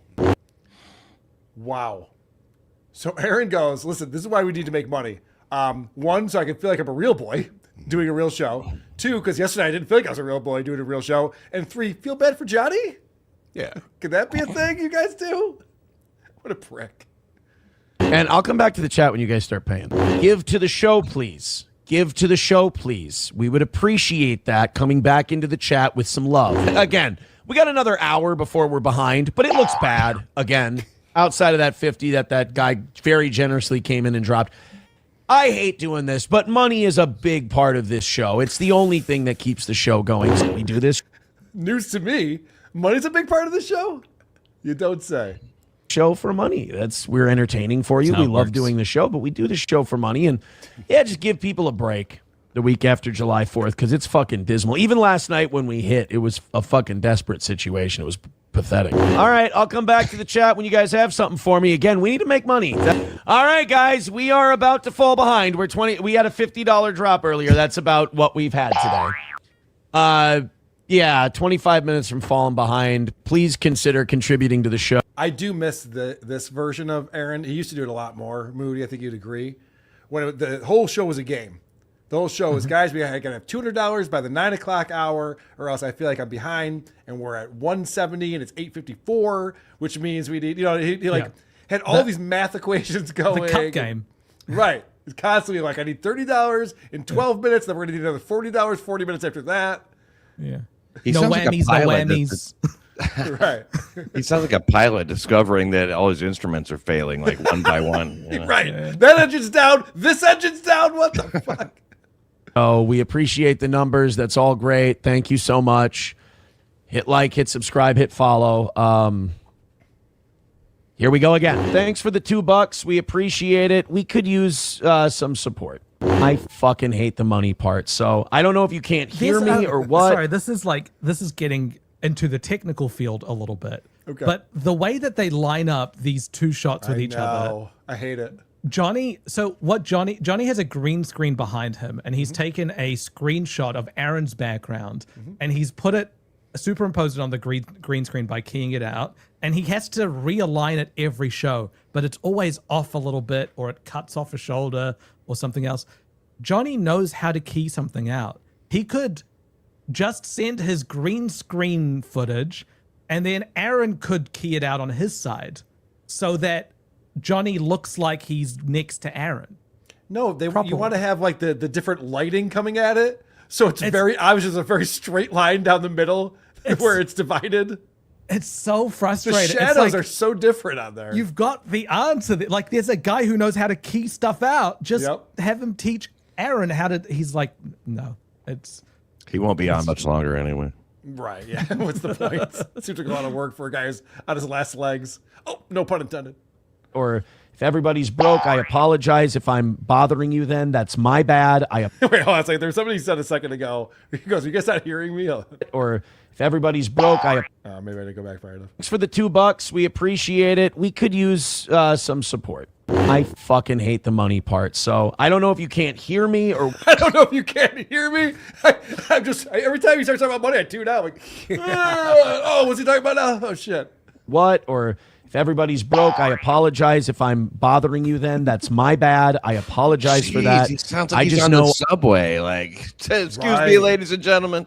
I don't mean to interrupt your day, but I'm just going to change trains then. I just, I don't need to get there that badly. It's fine. This is a more genuine apology than what he said at sentencing. I need for my show what I need for my show, and I'm just asking you. Please and thank you. Streamlabs, PayPal, Venmo, Super Chats, Rumble Rants. I mean it. I would love to get some. He just said Super Chats. You're still muted. Oh. He just said Super Chats. Yes. He's forgotten that he can't accept Super Chats anymore? That's hilarious. He goes into the script. he goes into this like fugue state where he sees his body from above, as he's saying the Streamlabs PayPal feed. What an idiot. Support today. I would love to hit the goal today, or at least not fucking humiliate and embarrass ourselves again. I would appreciate your support for the show you like. Links are in the chat. Streamlabs, PayPal, Venmo, Super Chats, Rumble Rant. I'm going to keep doing the thing that puts me in a good mood, and that's doing the show. The support would be great. That would make Jesus Christ, it's the only thing you're supposed to be doing right now. I don't care if it puts you in a good mood or not. Do the show. What else are you going to do? I'm going to go play Xbox, guys. Fuck you. Make the day perfect, but I just don't want to be in this loop where I keep asking and I keep failing. All right, nothing again. Streamlabs, PayPal, Venmo, Super Chats, Rumble Rants. We did have a $50 drop from that one guy. I appreciate that a ton. I don't think he does. I don't think he got it. That doesn't look appreciative at all. No, it's fake. That one guy gave me $50 and neat. What an asshole. Happier with your mouth open, Aaron. Where's that smug, arrogant Aaron from before? You know, right? We're 9 minutes away from falling behind. Today is looking worse than yesterday. 9 minutes away from falling behind. Are fucking doing a great show today, but just money-wise, which is the only thing that really matters at the end of the day. We are fucking eating shit just like yesterday. Just need you to throw in a couple of bucks. Everybody gift one membership. Hey, we're behind, so I can say the number. 225 away from today's goal. Please. Those are the rules. Those are the rules. I don't want to tell you guys the truth, but here it is. Please help us. We need help today. I mean, this week has been fucking brutal so far. The people who throw money at this show are the only reason any of you can be in this chat, and the only reason there's a program. He really thinks it's so important, doesn't he? Yeah. I entertain you guys every single day. It's your favorite show. If you didn't have this, what would you have? Everything else. It's such a telethon. I know. It's like, hey, Jerry Lewis, I can turn it over to the ball game at any point. $5 from Chevmatic. Thank you so much, man. It's good to know some people fucking like this show unironically. He says, hate to see you struggling when you're doing a good show. Me too. There's no... That was great. The quiet part loud. Yep. Some people like the show unironically. There's a couple, I suppose. Hilarious. Nothing worse than you're like, wow, fucking killed that segment. And I felt that from everything from the Tyler Robinson thing, which we crushed, to the CIA thing, to this. And you come back into the chat and you're like, wow, nobody liked it. It's just like nobody supported that. Yeah, I got to tell you something, Aaron, and this is going to blow you away. I used to listen to the Howard Stern show on my commute to school and then work when I became an adult. Mm-hmm. And there would be some bits on there that were so fucking hilarious I didn't want to leave my car. And never once did I think, how do I give Howard Stern $5 for that? It's just not how entertainment works. Ooh, fuck, is that brutal. Let's get to 100 by 9:30, and all of this is just a bad memory. We're almost to a golden shower because you guys, the chat is awoken. Let's go. Let's drop in a bunch. Let's get to a hundo by 9:30. And Moody, since this is a WATP episode, do you want to remind people what constitutes a golden shower and then what the reward is for the audience on that? So a golden shower is 5 consecutive, I think, $10 tier. It might be $5 tiers. He might have brought that one down, but yeah, I think at first it was 10. But they show up as yellow, and if 5 of them in a row come in, they're above the chat. So they're like yellow clouds. And Aaron says that this is like they're piss clouds and they're raining. It's a golden shower of piss.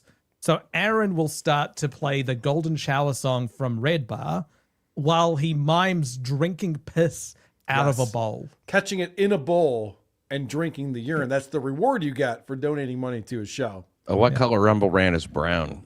I mean, what denomination? right? We'll wipe this thing out. Let's get the Spite Donos in. Let's Spite Dono the shit out of Picnic Table Boat Captain. All right, guys, 195 away from today. In the next 20 minutes, guys, please rally for $100. I'm going to lay it out there for you right now. Please, if you want to throw 20, if you want to throw 50, if you want to throw 100, if you want to gift a shitload of memberships, please do us a favor today. Not an amazing start to the week statistically and audience-wise and all that. This just gave me a flashback to like when I was in college and like a Hare Krishna comes up to you and he's like, here's a book, it's free, you can have it, and they put it in your hand, and then they try to get money out of you even though it's a free gift. It's like, it's a free gift, we're anti-materialism, this is just for you, it's a free gift, but I am asking for $10 or more. Yeah, right. Or I would like the book back. Yeah. More update is when a guy hands you his rap CD in Manhattan. Right. And signs your name on it so that you feel like an asshole if you... I've fallen for that one. Let's do some money. Let's do some money. Let's do some money. I mean, let's notch a win today. That's a good drop. And get Let's a do double. some money. Everybody gifting memberships. Let's go. That's a SteelToe shirt. That's a shirt. Let's do some money. Yeah, I would buy that. Yeah. 90 away from today. I want to hit this fucker today, man. I'm like, guys, not joking. We can't keep missing by $180 every day. When we're hitting these goals, things are amazing. They're great. These last 3 weeks, perfect. Fucking killing it. I'm trying to head off a problem before it starts. Guys, we're 9 minutes away from falling behind for the second time today. Please get us an $85 rally in 10 minutes. Everybody, please just throw in. We just got to stop for every $5 drop. Give me $85 within the next 10 minutes. Yes. It's so specific. There hasn't been a better tagline that I've seen for SteelToe than "Let's do some money." Let's do some money. That is his show. Carl, you want to do some money? I left some on the toilet. Oh, thank you. Yeah, I'm going to go do some money in a minute. Okay. Whoa! I did some money. All right, guys. What are we talking about? Hey. Desperately need it, and these guys are, we need those people. They're our life's blood, and we're getting fucking clocked this week so far. By the way, $180 away from a win, so it's 9:30. We've officially fallen behind. Guys, we would appreciate a win today, man. I have to do a rally segment today. We can probably, every month, we can probably miss by 180 3 or 4 times. Jesus. Also, rallying is a segment now. I know. I think he goes, I do have like this magic thing that I do that does make me money. It's called playing a racist song and putting out a light behind me. Then you guys have to give me money. So I'll just do that. So we're really fucking ourselves right in the ass here today. I'll come back. We'll keep doing the show. We are heading for another near record breaking L today. But boy, do we need your financial support. 175. Well done. I have Joe never Burrow. seen any person do that. Right. It's like a cartoon thing. Financial support.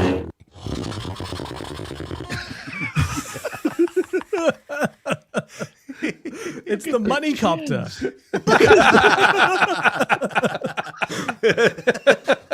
If I caught one of those, I'd throw it back in the ocean. He looks very special needs there. Let's do some money.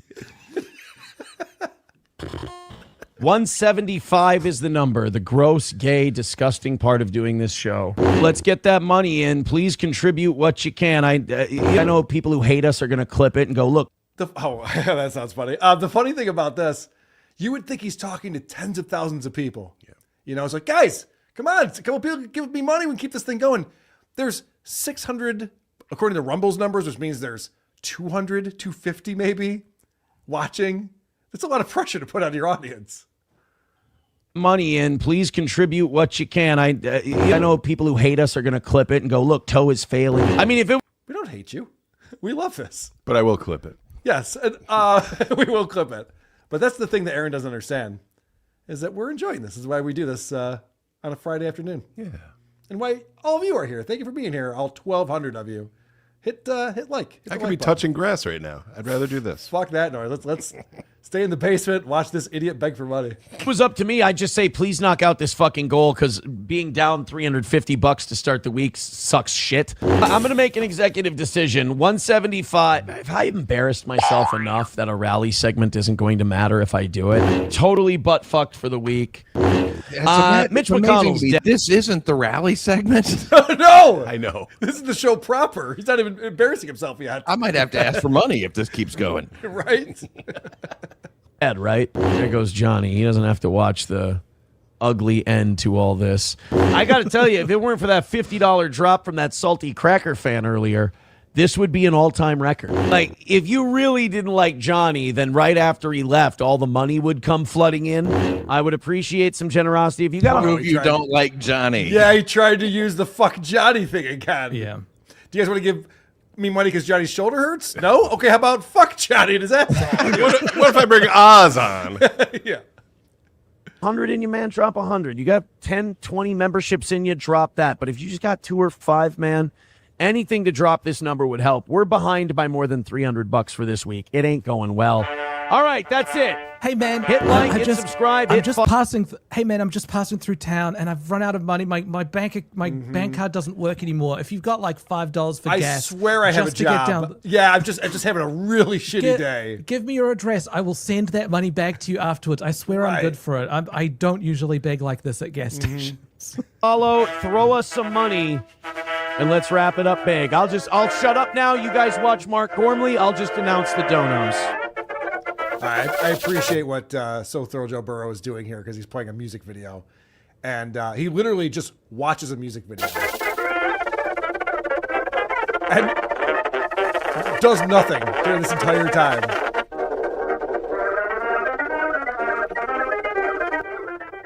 He's just staring at the chat.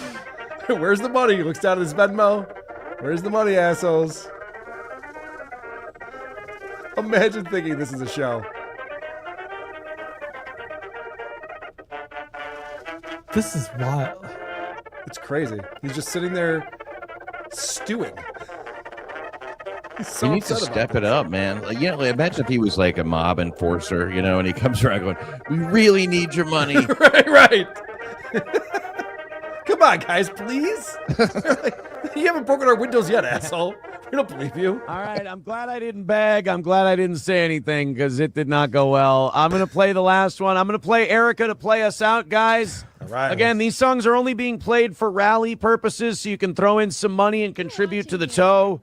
We obviously made nothing on that one. It's a terrible week. The Nazis also played Erica just for rally purposes. That's true. Yes. Yes. It's not going well. Contribute if you can.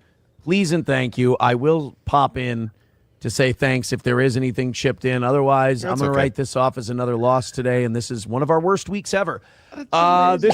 Doesn't that turn off the real Nazis who unironically enjoy him? That he says, "I'm just doing this for money. I don't have money." Yeah. It's like, oh, so you're not a real racist? Well, I watch something else then. Nick Fuentes is on. Yeah, that's his only real audience. I know. It'll be our vacation week next year.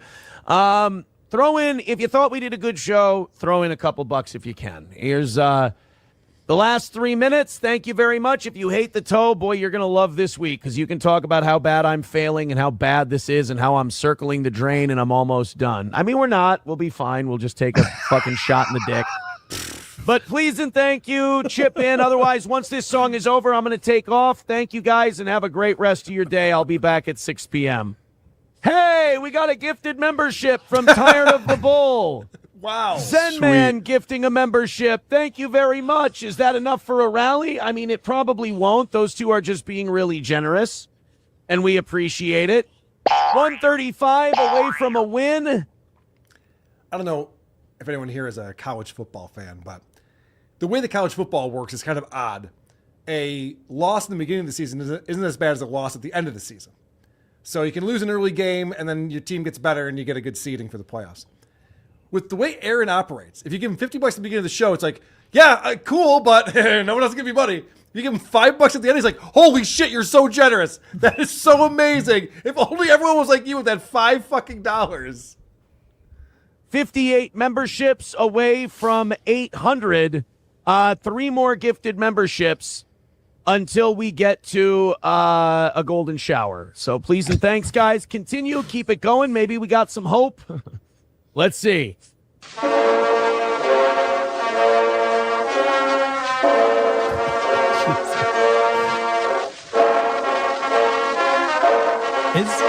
Is that him or So Thorough Joe Burrow? I think it's So Thorough Joe Burrow playing that. I'm pretty sure. So I think he's playing public Erica. domain stuff, yeah. Yeah, I think he's playing Erica with the Nazi marching going on.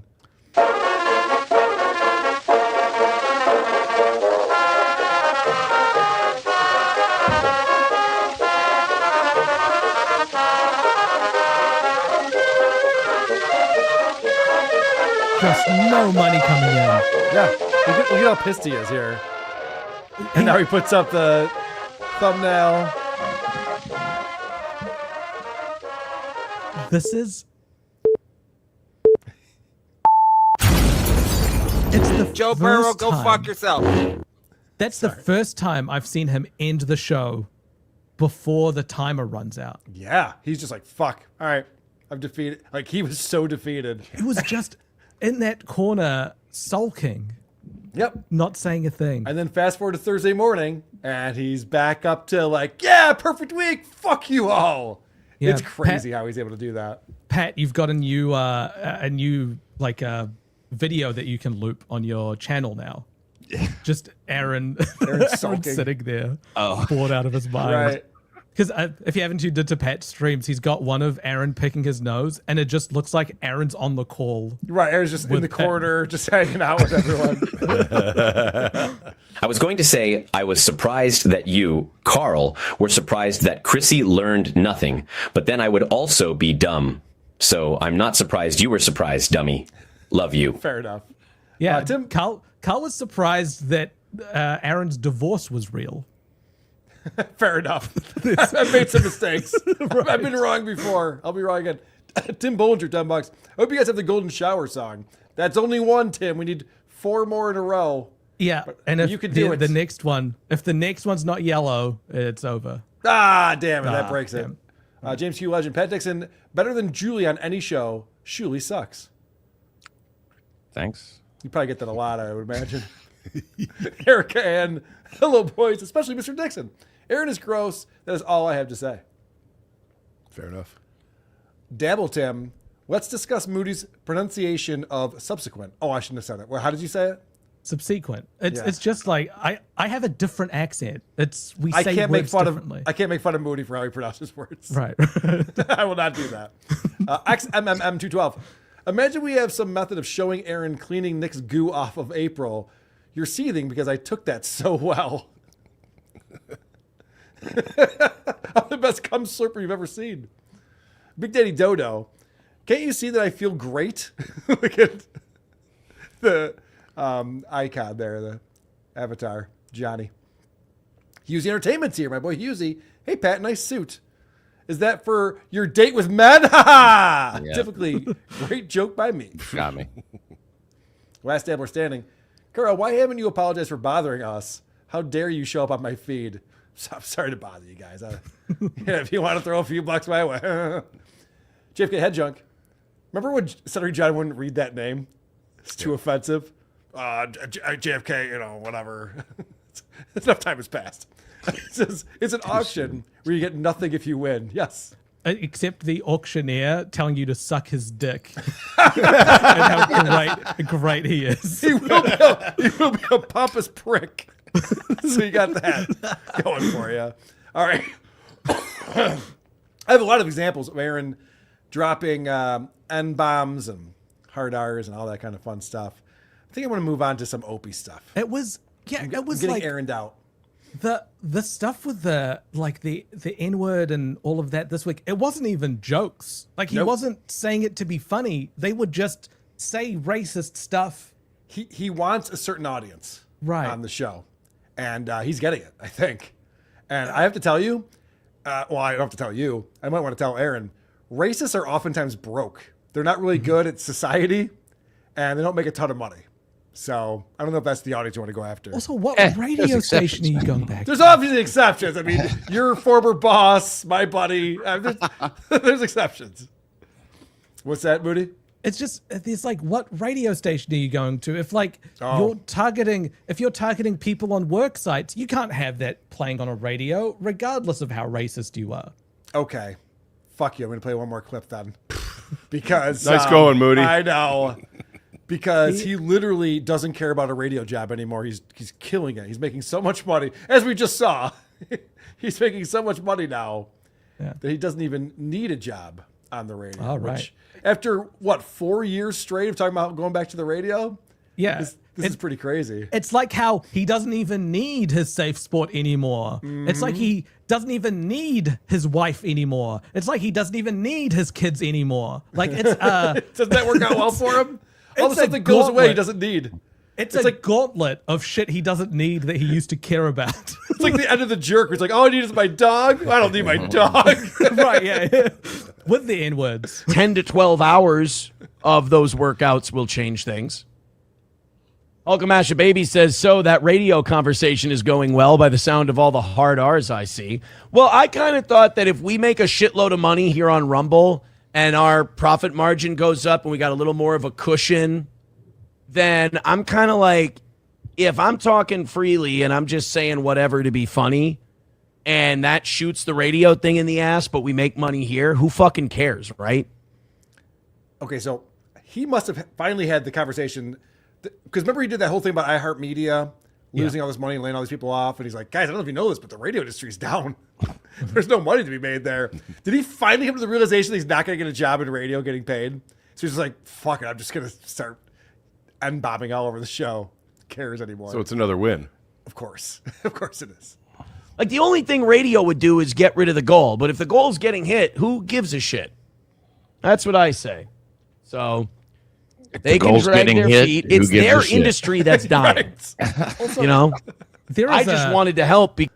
There is a steep cliff after you stop caring and start saying the N-word. Everyone's interested in the first one you say, and then every single one after that is less and less important. It's like a porn star doing anal. It's like the first video, yes, but then afterwards it's just like, if it's not the double N-word or a triple N-word, I'm just not interested. Right. It's like people are like, oh, that's just what this guy does for money now.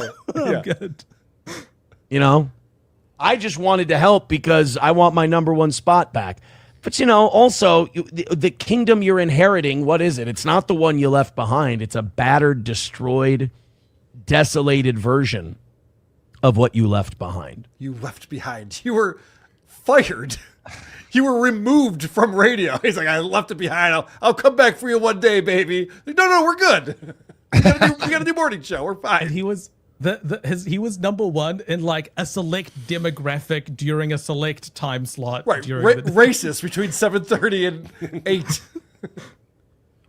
8. Thank you guys very much. Unbelievable start to the show. Incredible. I'm going to move on to the other stuff now, but that was 35 minutes of fire. Is he moving on to boomers in the sauna now? Yeah, I think so. Moody well versed on anal debut. That's. Anal debut with $5. it's not a bad keyword to punch in. All right. I actually have Scott sent this into me.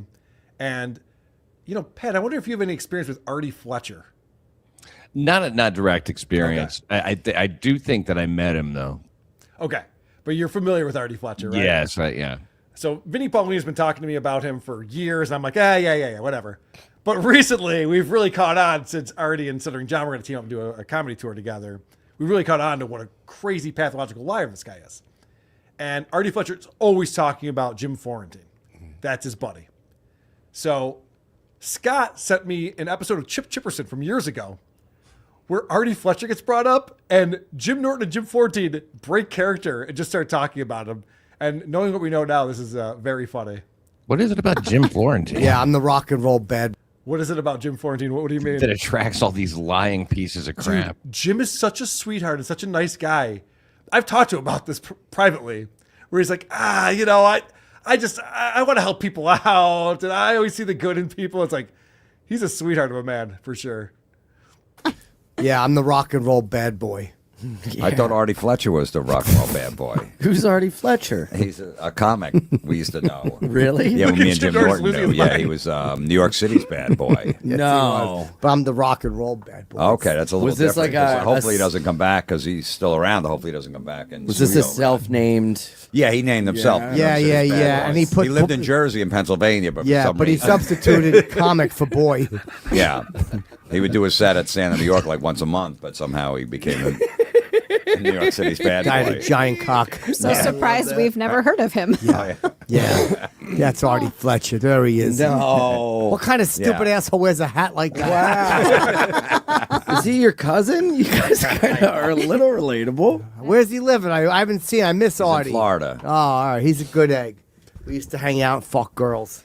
Yeah, together at the same time, same girl? He would go first. Oh, okay. Real Falwell situation. You'd rather him go first? Why wouldn't you go first? Because then he would just sit there and talk while I was trying to fuck him. My rod. Tell him stories about bookers. I had me booked. I didn't know what to do. The guy was it's $275. Pick up $300. I was fucking. My pecker was wilting. So I figured if he fucks first, he'll fall asleep. I won't have to hear him. Jim wants to say so many things right now. Florentine's losing his mind laughing, but he's just holding back. What are you doing later? So then they changed the subject, but that was a very good catch and very funny that someone caught a little Arty Fletcher talk going on the show. All right. You guys familiar with Greg Opie Hughes?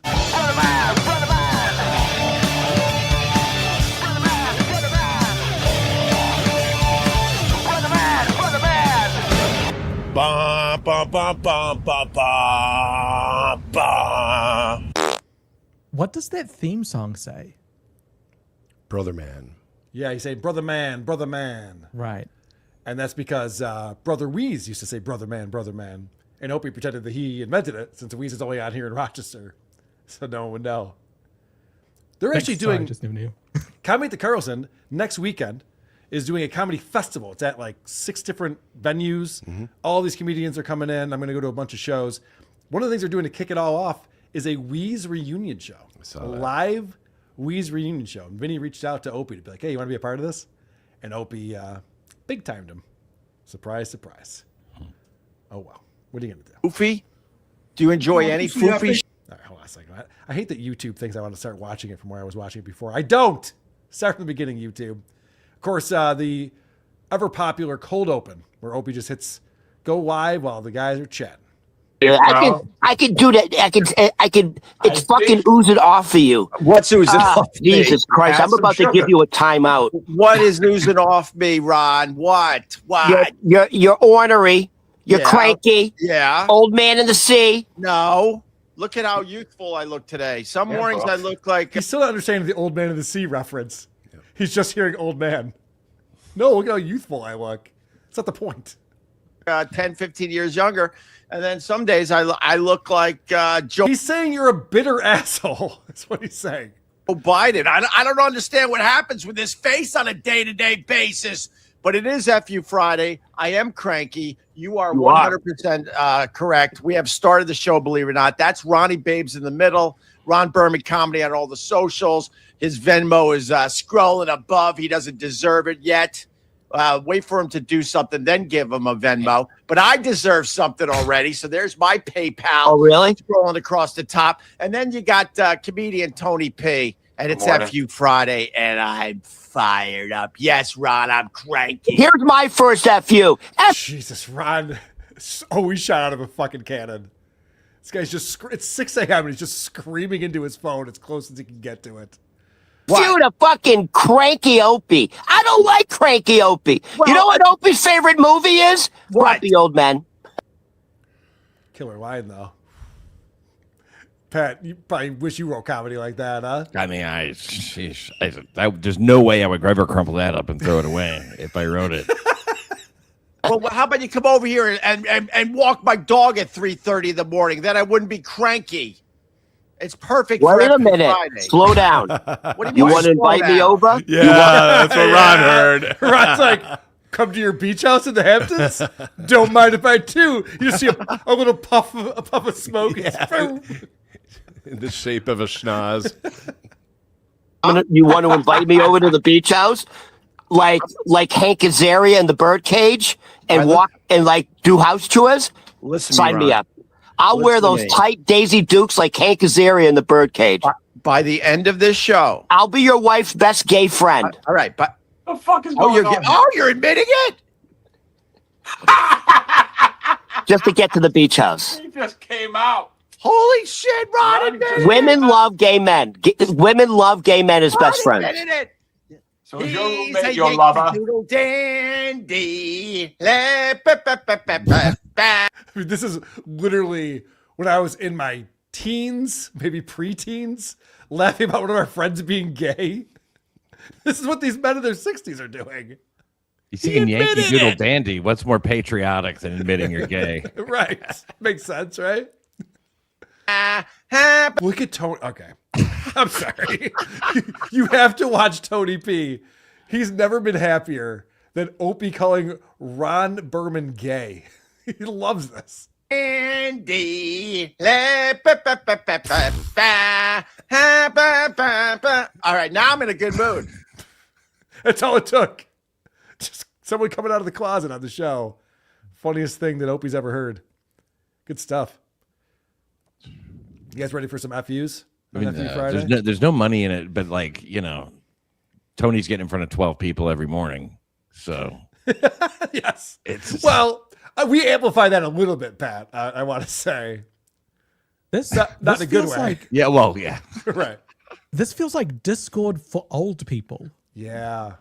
Right. It's lonely guys who are just trying to entertain each other. They're just hanging out. Yeah. We don't need an audience for this. And they don't have one, so it works out well. That's perfect. Turns out here, that's for sure. So listen, let me start with my. Okay, yeah, go ahead. Can I start with my FU? Because you're 100% correct. I'm more cranky than usual. Oh, I can. I'll tell you why, though, Ron. I'm not mad at you. I'm not mad at Tony. No, but Tony P's now a hater. Can I say one thing before you do? Why you're? Oh, of course. Why? What? Before you said a word, I was like, "Oh, he's cranky." You had cranky. that. You had that Jeff Dunham puppet face. You had the Jeff Dunham puppet face, and I was like, "Oh fuck, what's going on?" Some days I look like the Jeff Dunham puppet, and then other days I look youthful as all hell. I don't know what happens with this stupid face. I don't know. He never streams on those days, apparently. Yeah, right. It's youthful. What, his eyes open up? What is he talking about? What it is. And I've watched Opie, and I wanted to tell people if they haven't, and they probably don't know this, you cut out all the most cringy parts. I mean, these are the most viewable segments. Right. It's a tough watch, isn't it? It's a slog watching Opie's show. And kudos to Tony for drinking Dunkin' Donuts. Did you have sugar? Fuck Dunkin' Donuts. Can I just remind everyone that this started with Opie going, "Can I tell you what my FU is?" And Ron's just trampling over everyone and everything. He can't shut his fucking mouth. And he's adding nothing to the conversation. Oh, look at this guy's got Dunkin' Donuts. Neat. Yeah. Gives a shit. But when Tony's on, he gets more competitive. He does. Yeah. No one seems to mind. Right. It's not like there's a meeting afterwards. Just like, hey, Tony, you kind of trampled on me a couple times. I was trying to set up my FU. And forgive me. No, I Is didn't that have Dunkin' Donuts? It is, but I said F it. F you, Dunkin' Donuts. $12 for 2 coffees like this. All right? $12 for 2 coffees like this. Wow. I buy a pound of Dunkin' Donuts for $12. You know how many of these I Boston can get? Company, baby. Boston Strong. All right, listen, Tony P. First of all, yes, F you to them for the $12. That's a $12 cup of coffee? No, there was 2 of them. Two of those for $12. All right, listen to Tony, me. that's not Dunkin' Donuts' fault. That's the tariffs. How about we just turn this into the Ron Berman show, and then me and you could go home, Tony. Just go. fucking sit there like an idiot and let this guy lean into the camera over and over again and just stomp on everything we try to do. Man. Cranky Opie. Cranky Opie. Let me. he is, but you do suck, Ron. Yes. You could take a note or two from this guy. Not saying he has all the answers, but he's right about this one. And that's the first time Opie has ever acknowledged Ron's leaning into the fucking camera. It's so obnoxious. Now, Opie out of Opie and Anthony, he was the guy that was like the behind the scenes guy more often, right? Like he ran. Opie was on mic talent who started the show. Right. Okay. Because he's got a good microphone. But these other two, I'm not so familiar, but I think Ron is on almost all the time. Correct. He's his co-host now. Why does he resort to screaming at his speakerphone rather than buying him equipment so that it doesn't sound like he's talking from the other room? Because they're all poor. Did you see how the show started? He goes, there's his Venmo, there's my PayPal. He's at a beach house in the Hamptons, which I don't know if you know about this, but from New Zealand, an expensive place to live. Right. And talking about his PayPal to start the fucking show. That's why Scarlett's named after them. Correct. Get with the Tony for a second. Hold up your stupid iced coffee again, please. This is crazy right here. Pat, the level of poor that Opie is, I don't see this. Like, we've watched a lot of these like Cyrax guys and the Cobra guy. What's his name? King Cobra? King Cobra. Yeah. King Cobra, Boogie, like all these guys, Chris Chan, who are just poor people. Opie is right up there with them. He's just not used to it. Too much ice. That's your first problem. Don't be scared to tell these people, I want little ice. And they'll give you a look like, you're on to us. No, you say little ice. I want to get the most out of my money here. Well, Opie's life hack for Tony P is, if you ask for less ice, you'll get more of the coffee in there. How poor do you have to be to think that way? Well, you need several $1 million houses. Okay, that's a good start. That sounds right. Holy shit, Opie. That's sad and pathetic. That's where you're at. All right, this is Opie's going to start begging for super chats in a minute here. For a second, you went like... Yeah, that's actually that's an old reference. All right, listen to me. It's FU Friday. Only super chats on the big screen because we gotta make a few bucks. But can I explain why I'm ornery now that we're 10 minutes into the show? Thank you, Ron. Thank you. I'm laying in bed, and right around 3 a.m. I'm like, why am I awake? Why am I awake? Answer. And then I hear, oh my God, wait, we got to get Be a Man on too. Oh no, Be a Man. He doesn't have his camera on again? He doesn't have his camera. Look, this is Be a Man, that's you right now. You don't have a camera on. All right, well, he'll fix that. So what a tease. I can't wait for Be a Man to show up. That's going to be exciting. Listen, 3 a.m. I'm like, why am I awake? A lot of people could relate to this. And all of a sudden, I'm like, well, I'm looking around like, why am I awake? And then I hear the dog whimpering, little baby barks because he's a polite dog. He doesn't want to wake all of us up. And then, of course, it's my job. Of course, it's my job in the middle of the night to go outside into the scary darkness with. You shouldn't have murdered your family if you don't want to be the one taking the dog out. At 3 a.m., could you imagine? So Opie started out the show going, I got an FU today, I'm ornery, I got this whole thing. He lives in that house, and the best story he has is taking his dog out to do his business in the middle of the night? Yeah. That couldn't be a more boring story. A more boring story doesn't exist. At his age, he has to get up and go to the bathroom, more often than the dog. Right. Like if Moody told me I got up at 3 a.m. this morning, whatever. Gives a shit. Yeah, does he have like a Ween concert to go to this evening or something like that? Right. That would be an exciting thing to talk about. My dog so he could take a poop. And then he goes right back to sleep, and I'm wide awake. Jesus Christ. It sucks so bad. And he brought that to the show going this is going to be gold. I got to open with this. What an idiot. That was the best part of his day. Right. Look what he's doing now. It's only gotten worse. All right, so we finally bring on the Be a Man guy, which is very exciting. Actually, no, hold on. Before we talk about Be a Man, this is the dumbest thing. Last year, Opie's air conditioning didn't work at the beach house. This year, it works. He got a used unit at the end of the summer season, so he's got the AC pumping. I've never heard of a conflict like this in a family. Know what I did? I took an extremely hot shower because I'm fighting some kind of AC war like everybody else. That's insane. My wife needs it at 68 degrees. My daughter needs it at 68 degrees. My son needs it at 72. His old man could literally have no AC, but I'll accept 72. So then I get up in the morning, I'm freezing my fucking balls off, right? Okay. In what world, Pat, Chris, Moody, do the women want it colder than the men? That's never happened to me in the history of my life. No, you're right. I didn't even think of that, but it's absolutely right. Yeah. This is a made-up story. I've worked I've worked for a number of women because of the profession I used to be in is female-dominated. My condolences. Fucking 80 degrees in my office. I'm like, can we turn on the AC? They're like, no, what do you mean? It's great in here. Like, fuck. I can't be in here anymore. Opie's wife and daughter needs it at 68? I want to marry these two. I don't care which one. How does he not have some sort of ducted system with zones? He lives in the Scarlet Hamptons. This is like you run it in cooling, and then it cools to the right amount everywhere. Moody, you know what? I'll give you an even simpler solution to this. It's called a hoodie. Opie's just like, brr, what am I going to do? Put on some socks. What do you mean? And 68 is not freezing. I know. What the fuck is he talking about? So then I take an extremely hot shower. Now I'm sweating my balls off. I hate AC. It's the stupidest invention ever. Thank you. My God. And be a man. Let's throw be a man on it with that. Be a man. AC is stupid, right? Be a man. I'm a fan guy. Yes.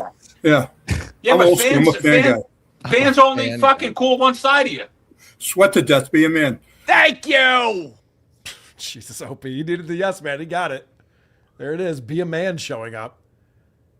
You guys familiar with Be a Man? He's described as an internet sensation in the description of this video. I know one when I see one. He's got 93,000 followers. He hasn't put out a video in a while, but I'll show you an example of what Be a Man content looks like. Don't use the car defroster. Stare into the ice and drive blind. Be a man. Pretty funny. Ski into an avalanche. Be a man. Don't use a car starter. Freeze your balls off. Be a man. So I thought the same thing, Pat. When I started watching this, I'm like, okay, I get the shtick. But they break at every fucking joke. You're like, we can't break on every joke. That's not how that works. You really can't break on any of them. You shouldn't break on any of them. But That's not what a man would do. It's a 3-second joke. right. Who are you, Jimmy Fallon? What are we doing? No, now I get it. He was mocking Opie by saying, yeah, sweat your balls off. Be a man. Right. This feels so dated. This comes from like Brawl's Rules or like Ask a Ninja. Like this is 15 to 20 years old. Dare I say boomer humor? Right. I know. Don't check the weather. Just go outside and deal with it. Be a man. These are just Chuck Norris jokes. Yeah. He doesn't do push-ups. He pushes the earth down. Right. Be a man. Why does he have all those chuckle fucks in the room? Like, guys, if you're going to laugh at fucking everything, then you got to go. All right, I don't need you in here. It's Bert Kreischer's Bleachers. It really is, yes. He found the producers from Two Bears, One Cave. Don't clean the snow off your car. Let it fly off and smash someone's windshield. Be a man. Maybe he leaves that in because he's afraid people won't know he's kidding. We get it. Wait, was he serious on that one? Oh, no, they're not. Oh, no, that's Stutcho's Muttley. Right. Yes. Build a snowman out of dog shit. Be a man. Punchline.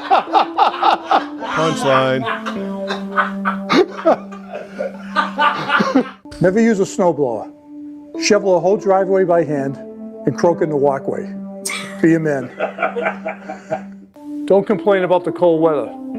Just drink nips all day. Be a man. Okay. So that's the new guy on Opie's show that he's very excited about. And all right, let's find out about Be a Man and how his dynamics work with Opie and the gang. Friday. So I just to get you up to speed, I was woken up in the middle of the night at around 3:15 because my dog was whining. Thank God we rebooted that. Just to get you up to speed. Just to get you up to speed. You missed the first 12 minutes. Let me tell you what's going on over here. And of course, it's my job to take him out in the middle of the fucking night when he needs to, take a dump. And then I couldn't go back to bed. So Ron has pointed out accurately that I'm a little ornery. I'm a little tired. I'm a little cranky. Well, it's like having a kid having a dog. It's tough. Yeah, it's like having a kid that never grows up.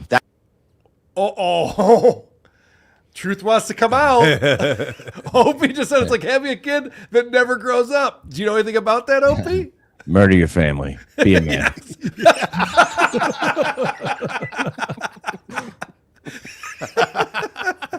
Now we're breaking. All right, so it was funny. So Opie's talking about Doggy. He doesn't know if Be a Man's ever seen Doggy before. So he wants to pull up a photo. And Opie might have a little bit of an obsession with a former rival of his. Yes. Oh, it does. Okay. Yes. I'm going to lead to my next FU that has something to do with my dog. But for Be a Man, here's my dog. It's Doggy Stern. Yeah. Hoo-hoo, Robin. Any meaning between the last name and your old adversary back in the day? No, my dog was imitating Howard Stern. He decided to put on the sunglasses and imitate Howard Stern, so I was calling him Doggy Stern. I have a quick question about your dog. I just noticed the front of your dog, like the whiskers are like brownish. Is that the real color? Or is that just from like your dog being dirty? Great question. The front of your dog. The front of your dog. That thing in the front, was that a face? What is that? How obsessed is Opie with Howard Stern that he's like putting sunglasses on his dog and posting that on the internet? Yeah, take that, Howard. So apparently, I know. He's like, ooh. So Opie's dog had to take him to the vet because his anal sac was blown out. Fun story to share. Blown out or full?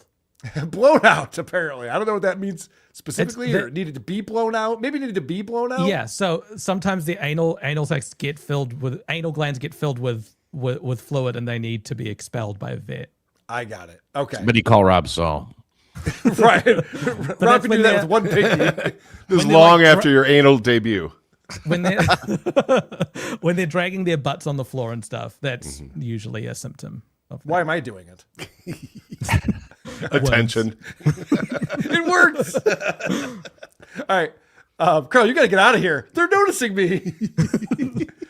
So he's talking about that. And it's funny because Opie's so conscious of bills and costs. It's all he talks about. Bad. In the Hamptons, $200 ain't bad for a vet. Oh, no, dude, Right? dude, let me tell you something. Be a man. I have a vet out here that is way cheaper than the city. The city's where they hammer you. That same procedure would have been $500-$600 in the city, no problem. That's funny. You guys have been to P-Town, right? Do you ever go to the bar called Blow Out Your Anal Sack? It's funny. There's a bar called Blow Out Your Anal Sack. It's very popular. Just so you know, Ron came out earlier in the show. We opened the show. We Ron think. came out to us. We think. We're not sure. Was gay. Jeez, these people are children. Man just goes, I assumed he was gay. And they go, right? Wouldn't the be a man thing in that case be to buy a glove and do it yourself? I would agree. Right. Yes, be a man, blow out your own dog's anal. Right. So Opie's just like, it was $200, it's $600 in Manhattan. He's driving this poor dog, leaking shit out of his ass in his car, save a couple $100. Do you guys want to hear Ron's FU? Yes, you do. Let's hear Ron's FU today. Joe Biden, so. Punch up the first picture, please. All right, Ron. This is Ron's FU. This is my first FU. Well, my first FU was Grumpy Opie, but. Well, I admitted it at least. Yeah. Eat a piece of sugar, bro. Go eat a fucking Swedish fish. I just want to point something out. So when Opie wanted to show his dog to be a man, he was able to pop that up on the screen and StreamYard, share it, whatever, like we're doing with this video. Ron sends Opie prep ahead of time. Opie's been up since 3 a.m. But he couldn't load that into his computer. He has to show it on his phone. What? Ron says punch up that first pick, and this is him punching it up. Here it is. That's Ron's picture he wants everyone to see. So this is... Opie's using a ring light. He's outside. I just noticed that now. If you see like the reflection of the ring light here. Swedish fish. That's Ron's picture he wants everyone to see. That thing doesn't stand a chance. A few LEDs versus the sun. Yeah. Okay. See? So this is my first FU.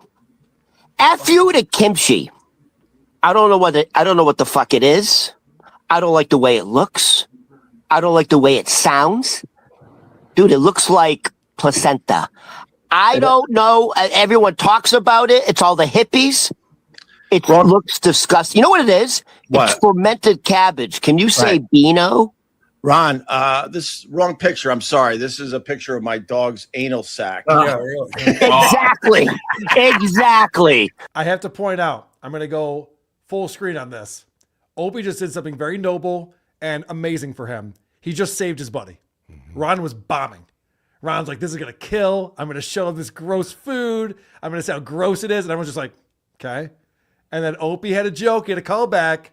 And it was like, Whole bit saved. Impressive. You won't see that very often. You might not ever see that again. And Ron learned nothing. Right. No, Ron's like, I'm killing it over here. He's like, I laid it up and you alley-ooped it, Opie. That's what we do. We're a good team. Also, who hasn't had kimchi? It's sauerkraut, but Korean. Like that's that's why they're all just like, yeah, okay. Right. And Ron set that up by saying, I don't know what it is. Right. Here's what it is. Here's what it is. You have a machine that you can type in what is and the thing that you don't know what it is, and it tells you. I feel like Ron's working on a stand-up bit or something and just testing it out with these guys. Right. Hey, you guys see this kimchi stuff? It didn't go well. No. Opie had to save you. I went over with it. Kimchi, go Kimchi. Last clip I have on here. So you heard Opie say earlier that Ron will never be invited to the beach house. He's going to reveal it later. Here's the big reveal. Remember I said earlier you'll never be invited to the beach house and it'll be revealed today? That's why right there. My wife loves the kimchi. Really? She eats it I once can't do it. twice I a never week. heard of it. Are you She loves serious? that shit. Yeah, it's like vinegary cabbage. He's right, with a lot of spices. It's fermented, I think. It's fermented cabbage and like radishes. Yeah. No, Is it supposed to be healthy for you though? Yeah, supposedly it cleans out everything all nice. Maybe my dog should have fucking ate that shit so I didn't have to get his anal sac blown out. They can't stop Everything. the callbacks. Everything can be gross if you describe it a certain way. Eggs Sure. are chicken periods. Okay. Like that's what you're eating. I could go for some I right was now. going to say, you want to go grab an omelet after this, Mr. Chris? Sounds amazing. I'll have 4 chicken periods, please. Chicken period with $5. But the reason he can't have Ron over is because his wife likes kimchi. Right. He's always Not looking because for Ron excuse. is just fucking intolerable to be around. Right. It's not because you're obnoxious. You talk to people by shoving your face in their face. All right, let's palate cleanser, and then we'll get you guys out of here. We saw the Be a Man video that was based on the wintertime. What about summertime? We're living in the summertime right now. Let's get some tips from Be a Man. You want to conquer the heat like a king? There's 6 ways to own the summer. If you have a really bad sunburn, take Viagra. It'll keep the sheets off your legs. Be a man. If your AC breaks, get heat stroke. Die. Be a man. Only wear jeans when it's over 100 degrees out. Be a man. Use dog shit to hold your bottle rockets in place. Be a man. Don't drink socially. Drink to get fucking hammered. Be a man. Drink. He's getting old quick, don't they? It's just not hitting anymore. Bring Ron back. Yeah. Kimchi, am I right? Drink a lot of whiskey, chase a lot of women, become a legend, and die. Be a man. That wasn't even a joke. No. Now this is turning into like lame T-shirts from the 90s or something. Big Johnson shirts or something. You're just like, okay, we get it. This 4th of July, take a shit in the street and light it on fire. Be a man. So that's Opie's new buddy. It's getting awfully close to just blow your brains out. Be a man. Be a man. I'm sensing a new series from Pat Dixon. And you'll see that at P. Dixon with an X on YouTube. Follow Pat over there. Thank you. What do you got going on? I know you're constantly streaming and you're doing a bunch of different shows. Skeptical Robot at 7 tonight. So Oh, shit. I'll be going directly over there. All right. Yep. That's Luigi my buddy, Greenberg's Luigi. channel. Yep. Skeptical Robot. I've been on that show before, and I do for some reason still have his merch next to me that I got at Hackamania. Show up. Unopened. He doesn't care about you. I'll open it at some point. Gummy, he doesn't give a shit. It's pretty trash cool. around his house. It's next to an Gummy empty cup chainsaws from on the back. It's Starbucks. cute. It's cute. Shut up. So yeah, check that out. And at P. Dixon, go follow that page because you never know when he's going to be streaming and a lot of entertainment to be seen. I love the stuff you do with Haley, Pretty Antisocial, and of course Bob. You guys are a great team together. Tuesdays and Wednesday nights. Yeah. Very funny show. You and Bob Levy together. So, Thank and I got to tell you, Pat, I don't think there's anyone who knows more about the Dabbleverse than you. I can't say anything to you that you don't know the reference, that you haven't looked into. It's impressive. Yeah, well, it's called being single, you know. Well, if you take the $510, thanks, Pat. Thanks for coming on. All right, later, man. Thanks. See ya. And of course, the great Moody, the man of the charts and the graphs and the AI and the this little piggy.show. You can see me on there. There's lots of episodes that I've been on. That's right, including this one. That's right. This little piggy.show for all the this little piggy episodes, which this kind of was. All right. You better not do this again, Carl. This, I won't. Like, you made me sit through an OP segment, which I've never done before. I know. But Moody, I'm going to New York tomorrow. Yeah, so I can't do Who Are These Podcasts? I was like, I got the solution. I'll just do 2 shows at once. It's pretty smart, huh? It's like when I hear the Brother Mine theme song, I'm like, skip. Oh, skip, fuck until you. OP it rules. gets to the- look, it'll be like that. For, everyone will have like a segment that they... that one happens to be mine. I can't be a Pat Dixon. I can't pay attention to everything. My horizon has to set somewhere, and OP is just beyond it for me. Well, thank you for pushing through it with us. I appreciate that. Hopefully, you like the Be a Man guy. All right. See you later, guys. See Bye, ya. Chris. So, yeah, we're working smarter, not harder over here, and we appreciate you guys supporting the show. I got some voicemails coming up in just a moment. But first, supertip.gg/WATP, Jacob Shed. Whose fans are dumber, MLC or SteelToe? Well, MLC fans have more money, and they give it to Kevin. So does that make them dumber? I don't know. Producer Chris, thoughts? I think you summed it up, but are they dumber? They're not as rich. Right, which would tell you that maybe they are smarter. Yeah. Because they make money. I don't know. I could be wrong. Cooking your turkey the day before Thanksgiving is safe and a great way to free up oven space. To keep the meat juicy, let it rest, carve it, and store the slices in the fridge submerged in a broth. It's not what anyone was describing at all. No, that was way too practical. Yeah. Eric Nagel is here. Hey. Says, no surprise he blew off the Wheeze reunion. He blew off Wheeze's last show. A lot of old cast came back on or called. He did nothing for his mentor. That's surprising to me. He loves Wheeze so much, talks so fondly of him, and I'm impressed with your stream. I know, I'll never forget that. Wheeze was taking a leak outside in front of him. He's like, whoa! I'm impressed with your stream, bro. Okay, man. Pencil necked. Will Sister Sleaze be at the Brother Wheeze reunion? That's a good question. We got to get, what's her name? Stephanie Miller? Yep. Dabble Tim. I Venmoed Ron $1 and he immediately liked it. Then he promptly told me on Instagram that he received it. He knows exactly how much money he's made. Oh, that's interesting, Dabble Tim. So he is paying attention to Venmo. He's just being an asshole about it. Yep. Ooh, not a good look. Not a good look for that man. And he could use a good look. He could. With the way those guys are all going nuts, he's just like, hey, I'm gay. And they're like, what? This guy will suck at anything. That doesn't mean he's gay. That's what it's called. Stuntman. JFK Head Chug.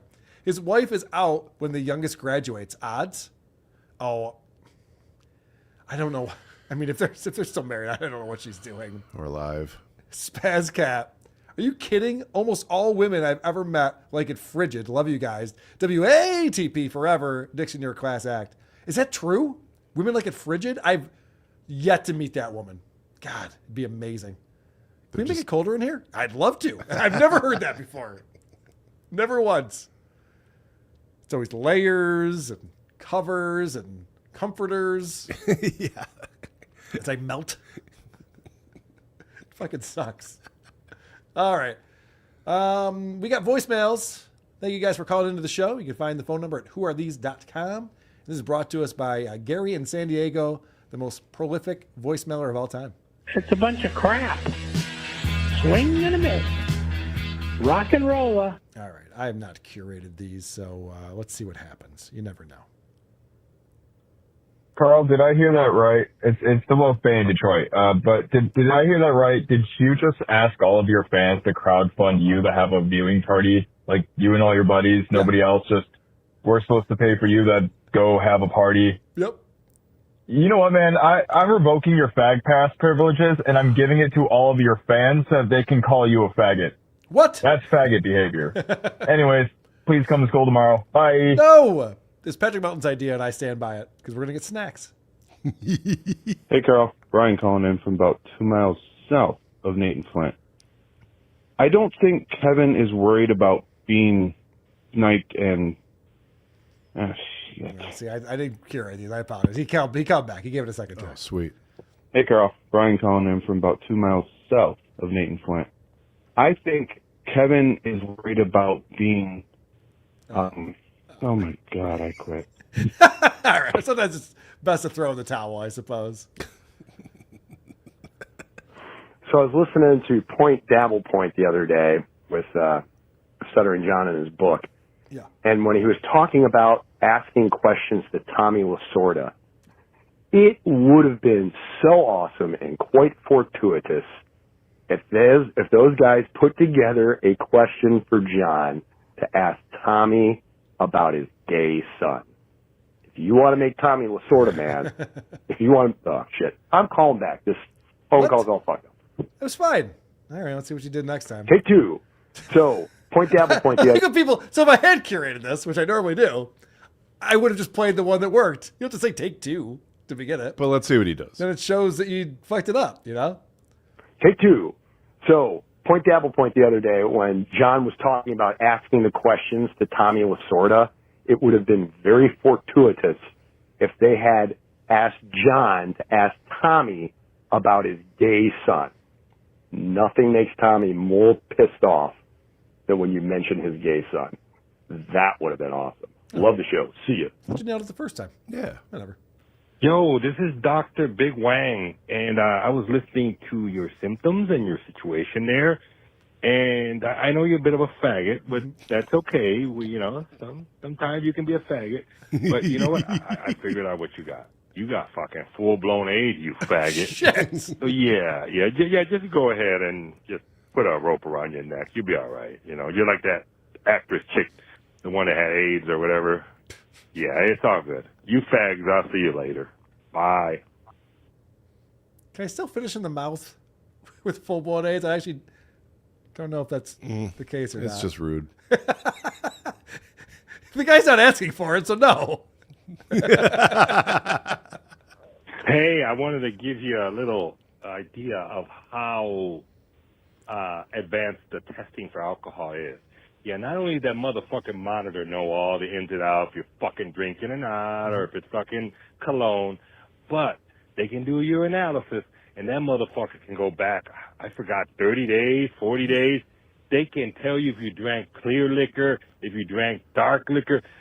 Them niggas are fucked, though. You have to. They're like pedals. Once you're alcoholics, if they don't stop drinking, they're like motherfucking pedals. Them niggas won't stop. Anyways, love the show, and you niggas need to feel better. Okay. An ex-girlfriend of mine was recently on probation and was getting weekly tested for alcohol because she wasn't allowed to drink.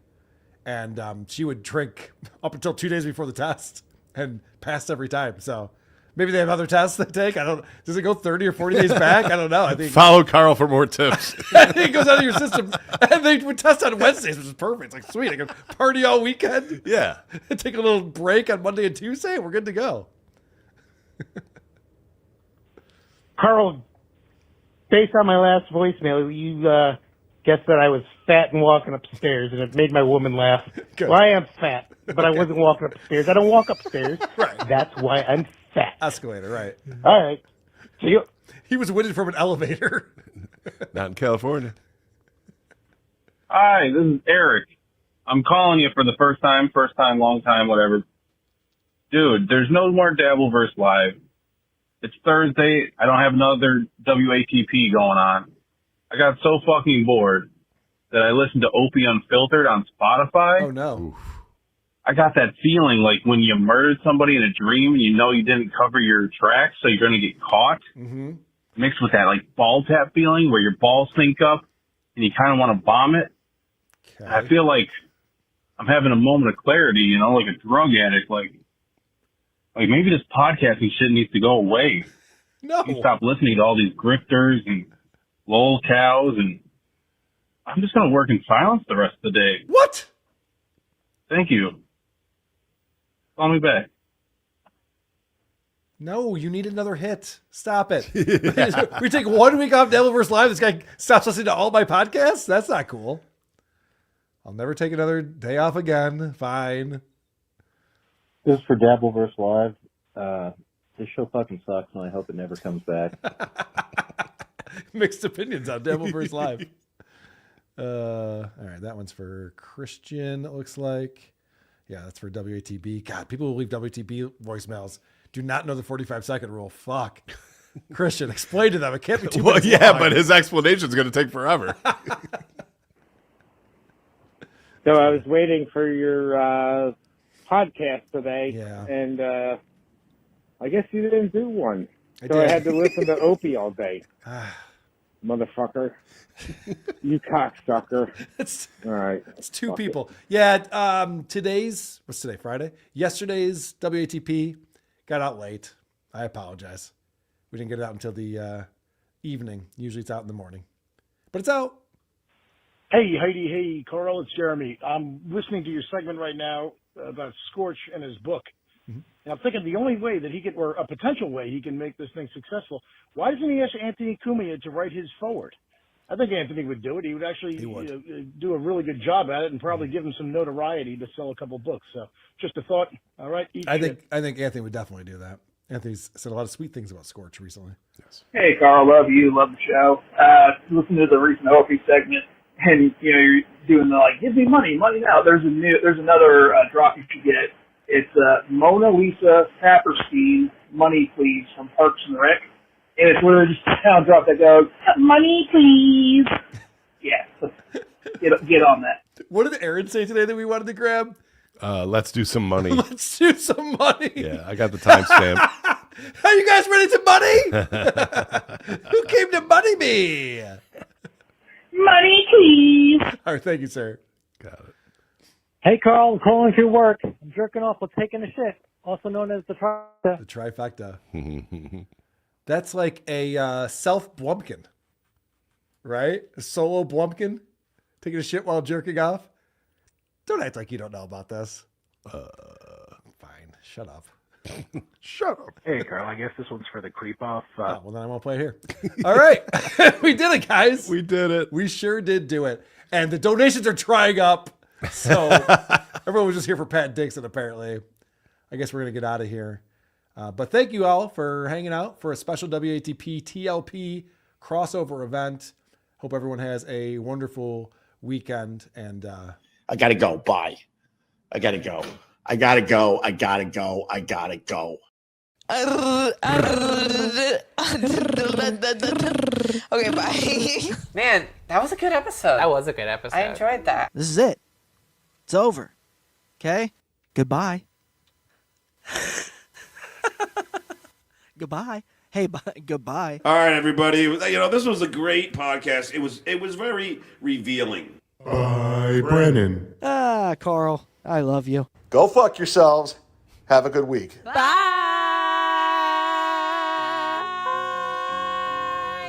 A plane has hit iRewatch iCarly. Boom. Fuck his mom. Boom. Boom. Okay, bye. I want money now.